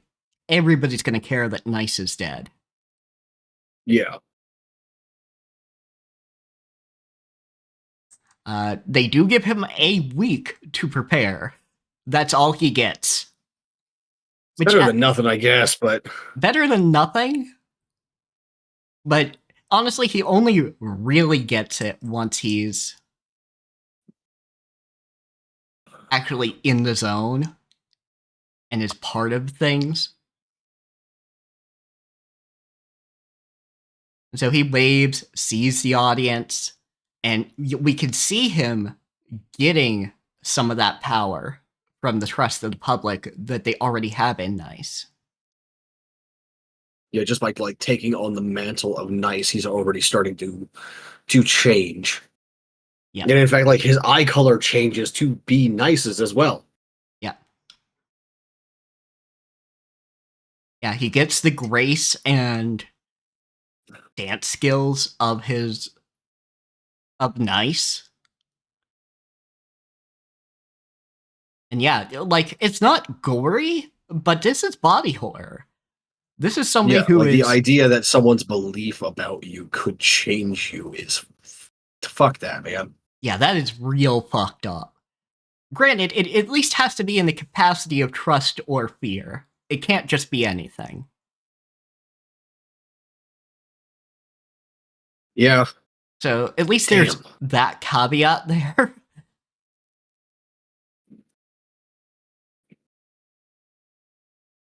Still, it's like a more restrained version of what we use in AWRPG. Yeah, exactly. In that one, you get enough people to believe that you're a literal monster in human flesh, and you will become that. So, yeah, and so we get Moon, who is Nice's girlfriend, which he does have feelings about Moon. Ling Ling does. Like he already was a fan of her to begin with. He might have even been a bigger fan of her than he was of Nice. I think that's actually true because he does say that she's like an idol to him. Yeah.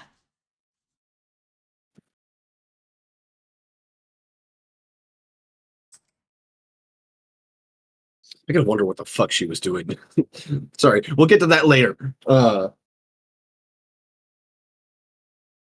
Yeah. So like his first like public appearance as Nice is on an interview by I think his hero name is like Enlightener or something like that. Yeah, it is this something like the Eye of Truth, I think. Because he's going on a show that has to do with them as a couple. I think A Recipe of Love is what it is. And the person doing the questions gets changed at last minute. So Miss J, the person who's been managing this whole fucking shindig, is caught off fucking guard. Because this man is a human lie detector.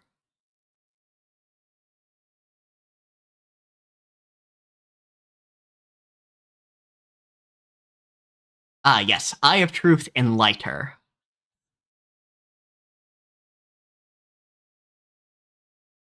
Yeah. Something like that. Oh, geez. So the original host was exposed by Enlighter as a fraud during the stream, during a live stream. And that's why they changed it. That's right. It's definitely a blink and you miss it line. Yeah, he did it like literally like right before the thing, which is why they weren't informed about it. Yeah, and so he just comes on and he's like, okay, you're actually an actor. Like, he doesn't say that out loud, but that's what he's thinking. And yeah, which I want to know, like, how he came to that conclusion. I do wonder, but maybe watching movements. Either way, our boy fucking passes these like questions with flying colors. Yeah, because he actually does really like Moon. Yeah, so question 1 is talking about runtime and commercials, and that's literally what he did as his fucking job. Moon's even... Yeah, he made some of those fucking commercials that he's talking about, so... Yeah, Moon's even thinking, oh, I didn't run the numbers.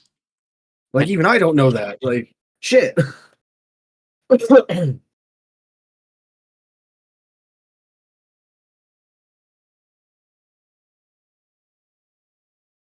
But our boy, because, like, Moon is his fucking idol, and this is also his job, he actually knows that shit. Like he just does the math on the spot.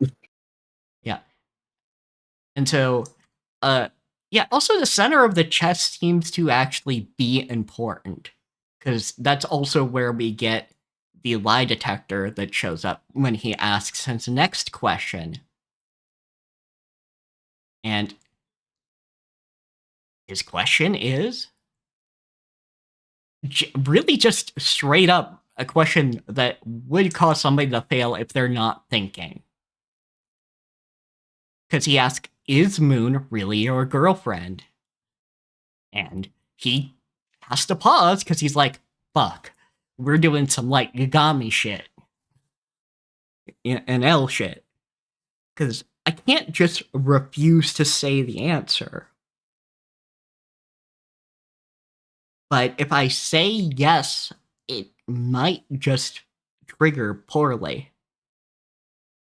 And so what he goes is, she is not my girlfriend, she is my goddess. And he means every single word. And I think there is a bit of surprise on Moon's part, because I think her relationship with Nice, if it ever was good, has not been good for a long time. Yeah. I kind of got that feeling too, but I can't actually point at anything to say, like, why, right? Yeah, she took a long time to take his hand, for one thing, when they were on the red carpet. And then there's her surprise at every time he actually shows genuine love for her. And that makes me feel like Nice has not been doing that for a long time.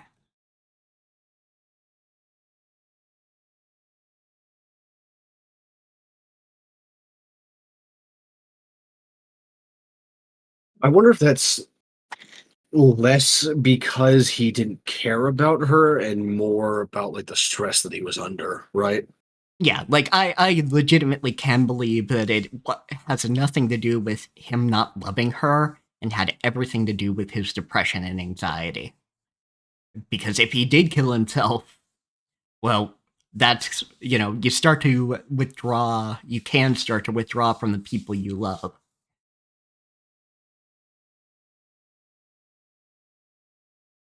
But we kind of see her think about it before she ever takes his hand. Yeah, which is definitely not what you want to see, like in public for Yeah. like big heroes like this. Yeah, but Nice, fucking Linling does this with flying colors, and we see the response of the public. Yeah, like his popularity fucking skyrockets throughout all this. Yeah, his popularity actually goes up, and his trust score goes up, because they associate their trust of Nice with this new person, even though they don't know it's a new person. And trust score is something that can be monitored. Which I suppose is fair because, like, if you had a society like this, you would figure out a way to measure that shit. Yeah, if it can be measured, you would. Might even be people with supernatural abilities who figured out how to measure it in the first place. So, yes, my son. Yeah, and Lighter Sneak my eyebrow, you fuck. He Right calls yourself. Yeah, and Lighter calls it too early, thinking he just won. But that's where he goes, she's my goddess. And of course, the lie detector is just like, yes, this is true. And Moon's like, oh my. Yeah. Everybody fucking looks at him, like, in Lighter and the Suits and Miss J. And, like, she actually did become an indispensable part of his life. Because she had some very good, like, positive messaging. How much of that was like marketing versus how much of it was actually her, we probably won't ever find out, but Yeah. But he gets so fucking angry.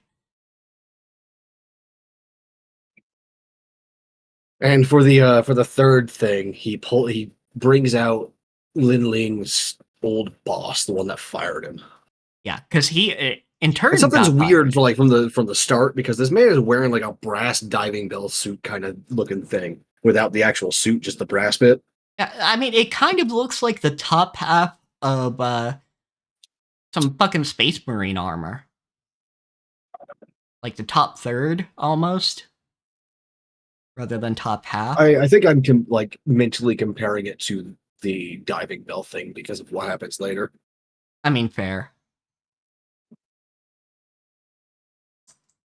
But anyhow, and we figure out that this dude has apparently managed to gather enough fear to become a villain, Yes. powered villain, and all that shit. And Nice has to fight this motherfucker, or Yeah. our boy rather, as Nice has to fight this motherfucker on live TV. Yeah, he has to actually engage in this fight on live TV. And apparently his new combat techniques, of Nice's new combat techniques, also increases his trust. Yeah, because we do find out that this guy used a booster for fear. Yeah, like a fear amplifier, I think they called it, right?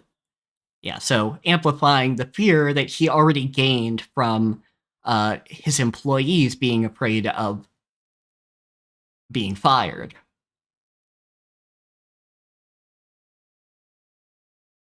Because sometimes he would fire them, sometimes he would just fucking chew them out.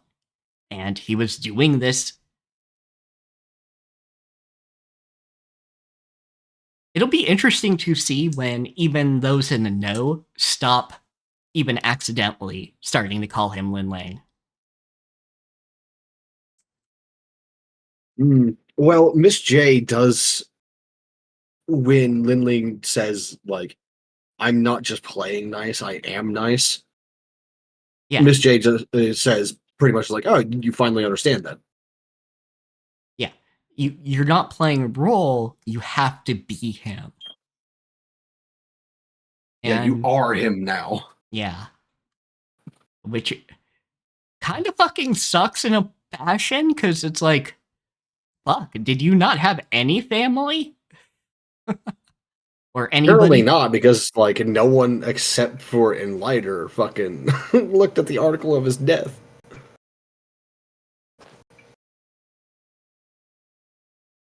It's weird that there's literally only one hit on an article about someone's death. Because like, from what I know, at least some people would click on that article to be like, why is this in the news? Yeah. Hell, in this setting, who is this guy? Yeah, like in this setting, I'd go like, fuck, was it a supervillain or not? Yeah. Like I'd go, okay, and at least like, you know, did a supervillain do this, or was it somebody else? Yeah, I feel like there'd also be like some fans of his work, you know? Maybe, because, maybe like, not. Yes, he was in marketing and everything, but there are those kinds of weirdos, not naming names, that like to follow the careers of specific creators in various ways, you know? Yeah. Also, for some reason, like it's a fucking frog, shit. Yeah. Yeah, dude's fucking outfit turns into a frog for some reason. I don't know why. I wonder if there's like some fucking Chinese culture shit that we're just not getting there. Yeah, I do wonder. Maybe some linguistic fuckery, or I don't know.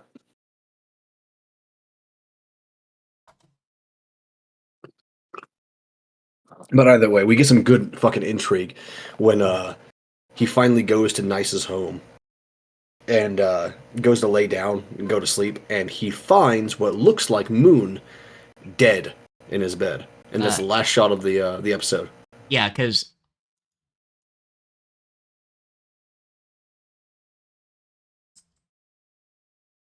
yes. So yeah, they go ahead and beat him. From what I can see, they are Sprugs are a symbol of wealth. So that okay, yeah, that would do it then. Considering that's basically what he's obsessed with. Yeah, and he's able to conjure the feelings of being a hero and do the punching out. Because this is him kind of accepting, no, I'm not just pretending to be nice. I need to draw on the power that I am nice. And Great Moon question. even What rank kind of is gives Moon? him a, you can do it. And it helps. And yeah, the end of this combat is in that comic book style that we're really liking.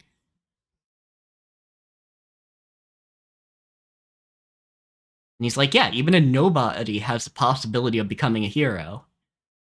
And fucking punches a beam for one thing. Okay, we do not know what rank Moon was or is. So we don't know if that's actually Moon. Yeah, and yeah, There's so already been fuckery with people to like changing their faces yeah, due to like the trust. So like we don't know if that's actually Moon or not. yeah. But yeah, they have that conversation, and I do like that in the reflection of the screen, he does of the car window, he does still see his old self. Yeah. But he's like, yeah. Then I realized at that moment, I'm not playing a part. I am nice. And it's like, yeah, okay, you can go home. And in the Hero Association, your digs are indicated by your fucking rank in Hero Tower. And as we just talked about, Nice is rank 10, so he's got some pretty good digs. Yeah, like top 10? Like, Got a fucking statue of himself for some reason, but you know. yeah, somebody probably insisted. And Nice was like, it'd be harder to say no. I I don't think I could like live in a place with a statue of me. Yeah, I don't know. I really wouldn't want to, but also I think part of Nice's problem is he was too nice. Like I Yeah, yeah, like I'm kind of thinking he was kind of a walking doormat of a human being. maybe. That's kind of the vibe I'm getting is he was overworked because he kept getting asked to do things and he kept going yes. Yeah, very possibly. I'm sure we'll get more information on Nice as a person before Nice was Littling. Yeah, I'm sure we'll get more details into him and find out, is Miss J telling the truth? Was that his own choice? Did he actually commit suicide? Yeah, we don't know. Yeah. But yeah, like my big question for like what we see in the final shot of the Moon's dead body there is that the same woman that we saw earlier? Yeah, and Because obviously we don't know if like a given hero is actually the original hero or not. yeah, because he's fucking tired, so he just takes off a good bit of his heroic clothes and collapses into bed. It's like, and he sees Moon from behind and goes, "Oh, she's here. Yeah, that's right. They've been living together for a while." He's like, "All right, here, let me cover you." And covers her with the sheet or the blanket or whatever the fuck they have. Yeah, and he's just gonna grab his pillow and go off, but then he realizes something as he walks around to her front. Specifically, it's the area around her eyes is bloody. Like, basically where you would have Yeah, a it's her domino head. mask. It looked like she'd gotten bashed in the skull with something, I think. It could be that. But either way, her eyes are wide open. She is dead as a fucking doorstop. You know, Yeah, whoever this woman is, whether it's Moon or not, very, very dead. yes. Also, I love the fucking tarot card aesthetic that comes in at right at that OP or ED, whichever it is actually is.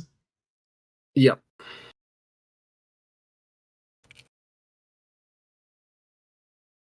Yeah. And we get X, our mysterious hero. Which we do get to see that X actually looks different than in the trailer. That X looks different than he actually is. Like, his appearance changes between a hero mode and a not hero mode. Yeah, I've got a screenshot of the woman here. Yeah, so I don't know if that's something all heroes can do, and they just like the X just knows how to hide his power level, so to speak, so he can not, Oh, and not be here's a better one hounded because like this or is actually like quite a lot of blood. yeah, it is a lot of blood. It is a substantial amount of blood. Like I can believe this woman may have bled out rather than just gotten bashed in the brains enough to die immediately.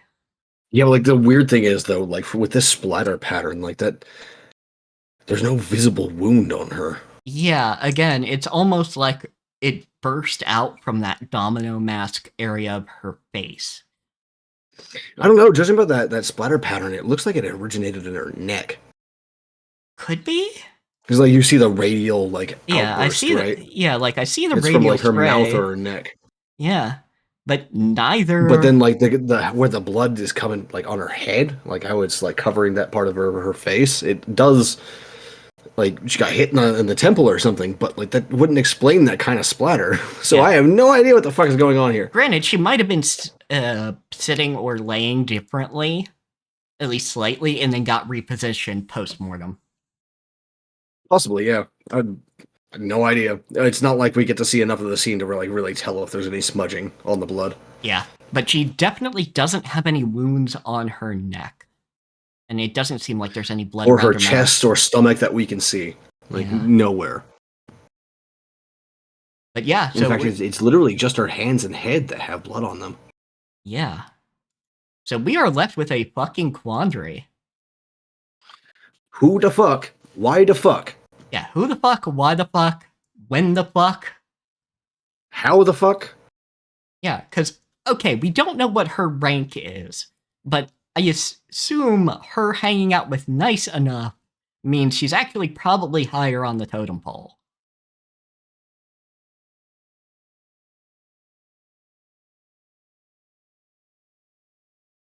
Sorry, what? Huh?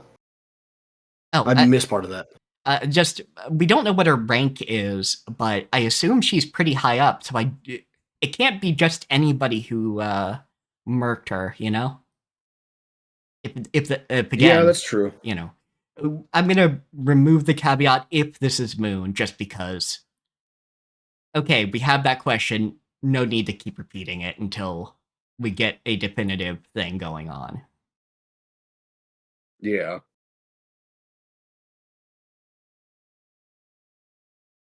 I wonder like how he's gonna report this though. I think I'm sure he's just gonna call Miss J. yeah, I just go, yo, Miss J, some fucked up shit. So like I just found Moon dead. Can you send some dudes? Yeah, I need some help. I will admit, even I would start to get suspicious of Lin Ling after that. A little bit. Yeah, it's true. But I mean, what else can he fucking do? But like once people like see that, like once she sees the body and how it's arranged and everything, it's gonna be like, okay, yeah, you probably didn't do this. Yeah, because that's not even part of Nice's power set to do something like that. Yeah, he's got like flight and super strength basically, as far as we know. Yeah, he's kind of classic Superman-ish. Just durable, strong, and can fly. I'm sure we'll see more and more of his power set eventually, but like for now, that's all we got. Yeah, but damn, that is kind of fucking harsh if that is Moon, because it's like, oh man, yeah. Ooh. I found the strength within to kind of be a hero, and now she's fucking dead. And now my not girlfriend has died. Yes. In my bed. This is a kind of like a YouTube poop version of My Girlfriend Became the Moon. My girlfriend Moon died. That's rough, Yeah. buddy. Fuck, man. So, closing thoughts on To Be Hero X? because we're definitely gonna be watching this. Like, this is good. I like this a lot. Yeah, I'm real interested because because I know from the trailer there will be a competition to become Hero X. Yeah, I'm wondering like what happens. Does he die? Or is he trying to find like a replacement? I think he's trying to find a replacement or seeing if anybody can beat him because it's a tournament style. So see if you can reach the top.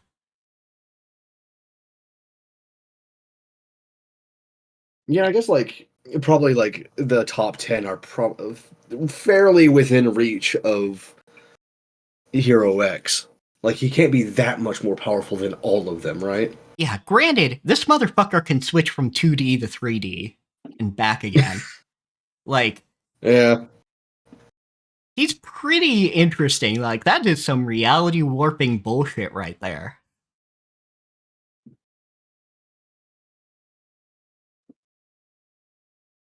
I'll I have to wonder what affects the powers they get. That of course that's probably gonna like come up later in the show, but Yeah. like that's my big thing. That's Yeah. my world building question. Yeah, it seems to be at least some of the powers are determined by how you're known. Because uh at least the old boss was trying to gather fear Yeah. using black envelopes that were rejection notices, essentially.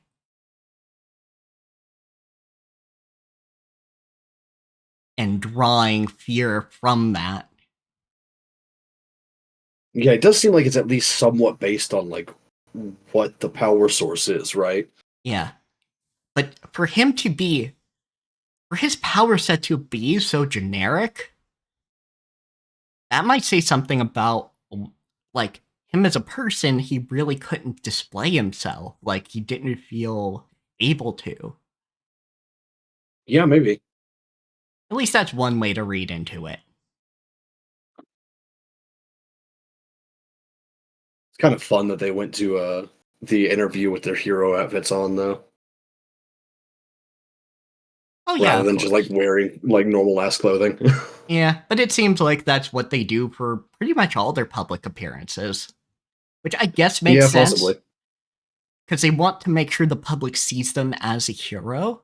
Because if their trust in them starts to go, oh, you are nicely dressed relationship TV show, that might alter what they're capable of doing. So they have to make sure this is seen as a part of what they're doing and not the whole of what they are.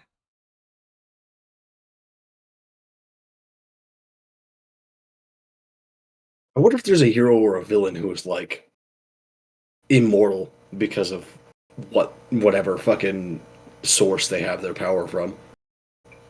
It's quite possible. There's probably somebody who's at least impervious to a lot of things.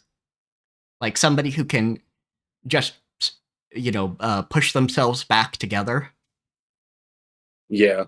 With the fear side of that, you could get yourself a Jason Voorhees going, Yeah, possibly. Or a Terminator even. or a Terminator. Yeah, I'll have to rewatch the trailer though, because that was a unique sequence to itself and gave us no indication of what this episode was going to be about. This first episode. Yeah. I don't remember watching any of the trailers, so I'm definitely gonna have to do that. Yeah, because all it is actually Hero X fighting a villain, and then there's a mention of the actual tournament at the end, and see who will become Hero X. Can somebody else take the title?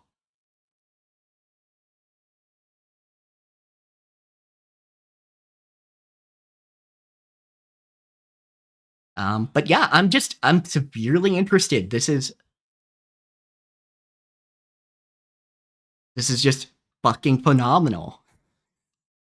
Yeah, it genuinely surprised me with how good it is. Like I am into this. Yeah, it has that kind of polished look Arcane does, but it has Also, you can tell this is Chinese because he raises his pinky finger to the sky when he's yelling. Oh yeah, instead of using the middle finger. Yeah. And it's interesting that he's just yelling about Nice, and then suddenly Nice appears. And he sees birds flying by. He's just ever so casually walking past, glances, finger guns, and walks right off. Yeah, like, I gotta know what the fuck is going on with Nice there. Yeah, like, I have to know, like, and we actually do see a splat. It's very distant. Yeah, we do. But we see that splat. It is a surprisingly brutal death. Yeah, because it really is just the slow-mo stops and he suddenly drops. It's like, well, fuck.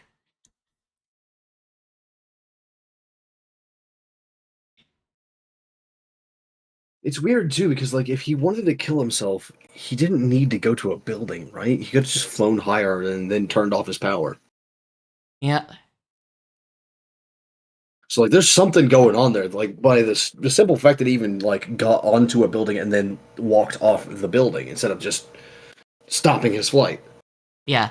It's weird, and it's clear Miss J was pursuing him because she was right there. Yeah. So I don't know what's going on there either. Because well, hopefully we'll figure it out in the next couple episodes. Yes. But yes, I am very looking forward to this. I want to know more. And I am simultaneously happy this is animation only, but kind of sad that I can't just binge a manga now. Yeah. I would like to be able to binge a manga. But no, we're going to see this from week to week. Look forward to us talking about this for a while. If it does not screw up, this will probably be in my 10 top anime of the year, honestly. Well, I mean, it's really early for that, so I don't know. It's real early. It might be. But I don't know if there's going to be a lot that'll top its, like, number 3 position to the point it goes past 10. That's true, yeah. Because, yeah, like, Dawn to Dawn is squarely at the top. Yeah. So far, Dawn to Dawn is number 1. Yeah, especially if they continue. Man, I fucking love Dawn to Dawn. Yeah, if they continue to enhance, like, the manga's visuals and really utilize the fact they're in animation, I'm gonna love it. Like, we know a lot of the plot lines coming up because we're caught up on the manga, but I'm still interested to see how they animate all this shit.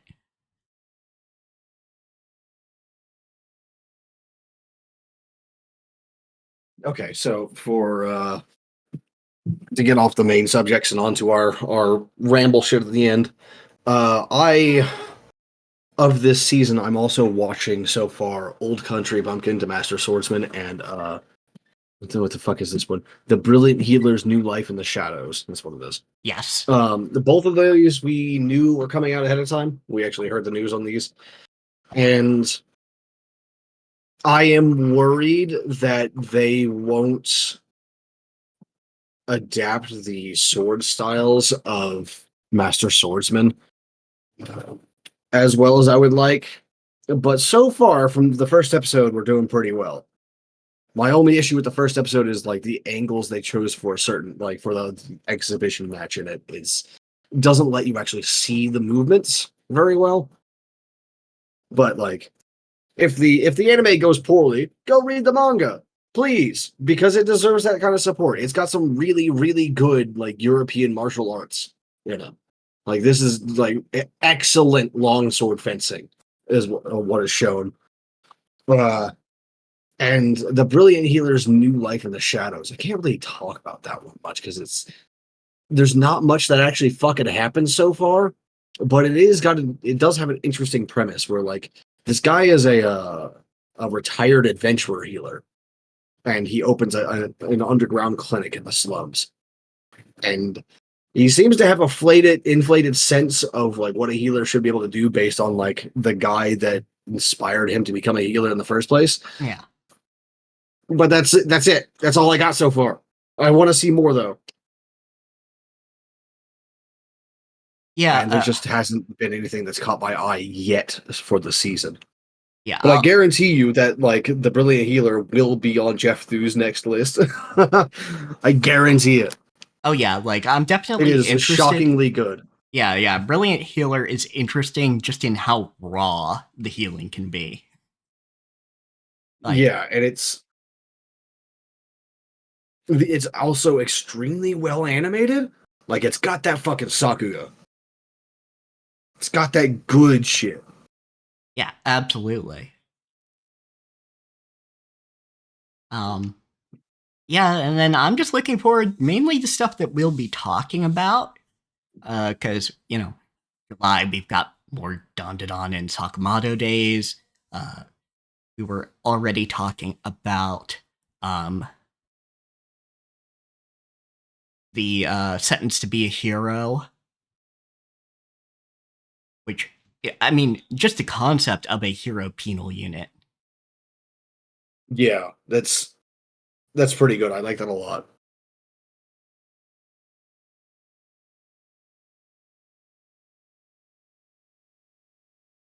Let's see, what am I?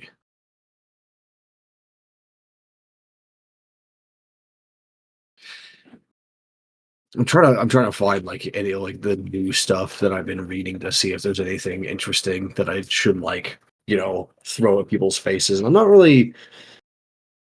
There's a couple that are like interesting, but not necessarily that I'd throw at people. Yeah. Honestly, I think we're pretty much done. Just like we don't have anything that we haven't already talked about that we're going to be watching. Yeah, although, so like, I read a lot of Korean martial arts stories, fantasy martial arts, Murim, all that crap. Just because like that's what comes across my plate essentially is I might as well read it if it's here. And I have noticed I did realize something today while I was reading a new one. Like in all of these Murim stories, there are always like sorcerers, people who use magic instead of martial arts. But it never goes into detail about them at all, like ever. Even if they're a major part of the story, like you just don't see like the inner workings of this stuff at all, unlike martial arts, which is really weird to me. Yeah, that is like there's this entire other aspect of the stories and the mythos of this overarching thing that people have been writing for hundreds of years that just doesn't get any screen time, and it's kind of weird.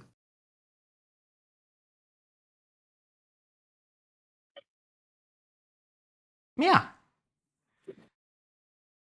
The bag demon. He is playing in a bag. We can hear it crinkling from the other side of the curtain. Yeah, I mean, nothing particular going on. Just like I'll probably get back to Final Fantasy VII Remake now that I'm done with my AI limit binge. Yeah, fair enough. So you will also hard focus on that for a while. Fair enough. I can feel it coming. Yeah, we'll see.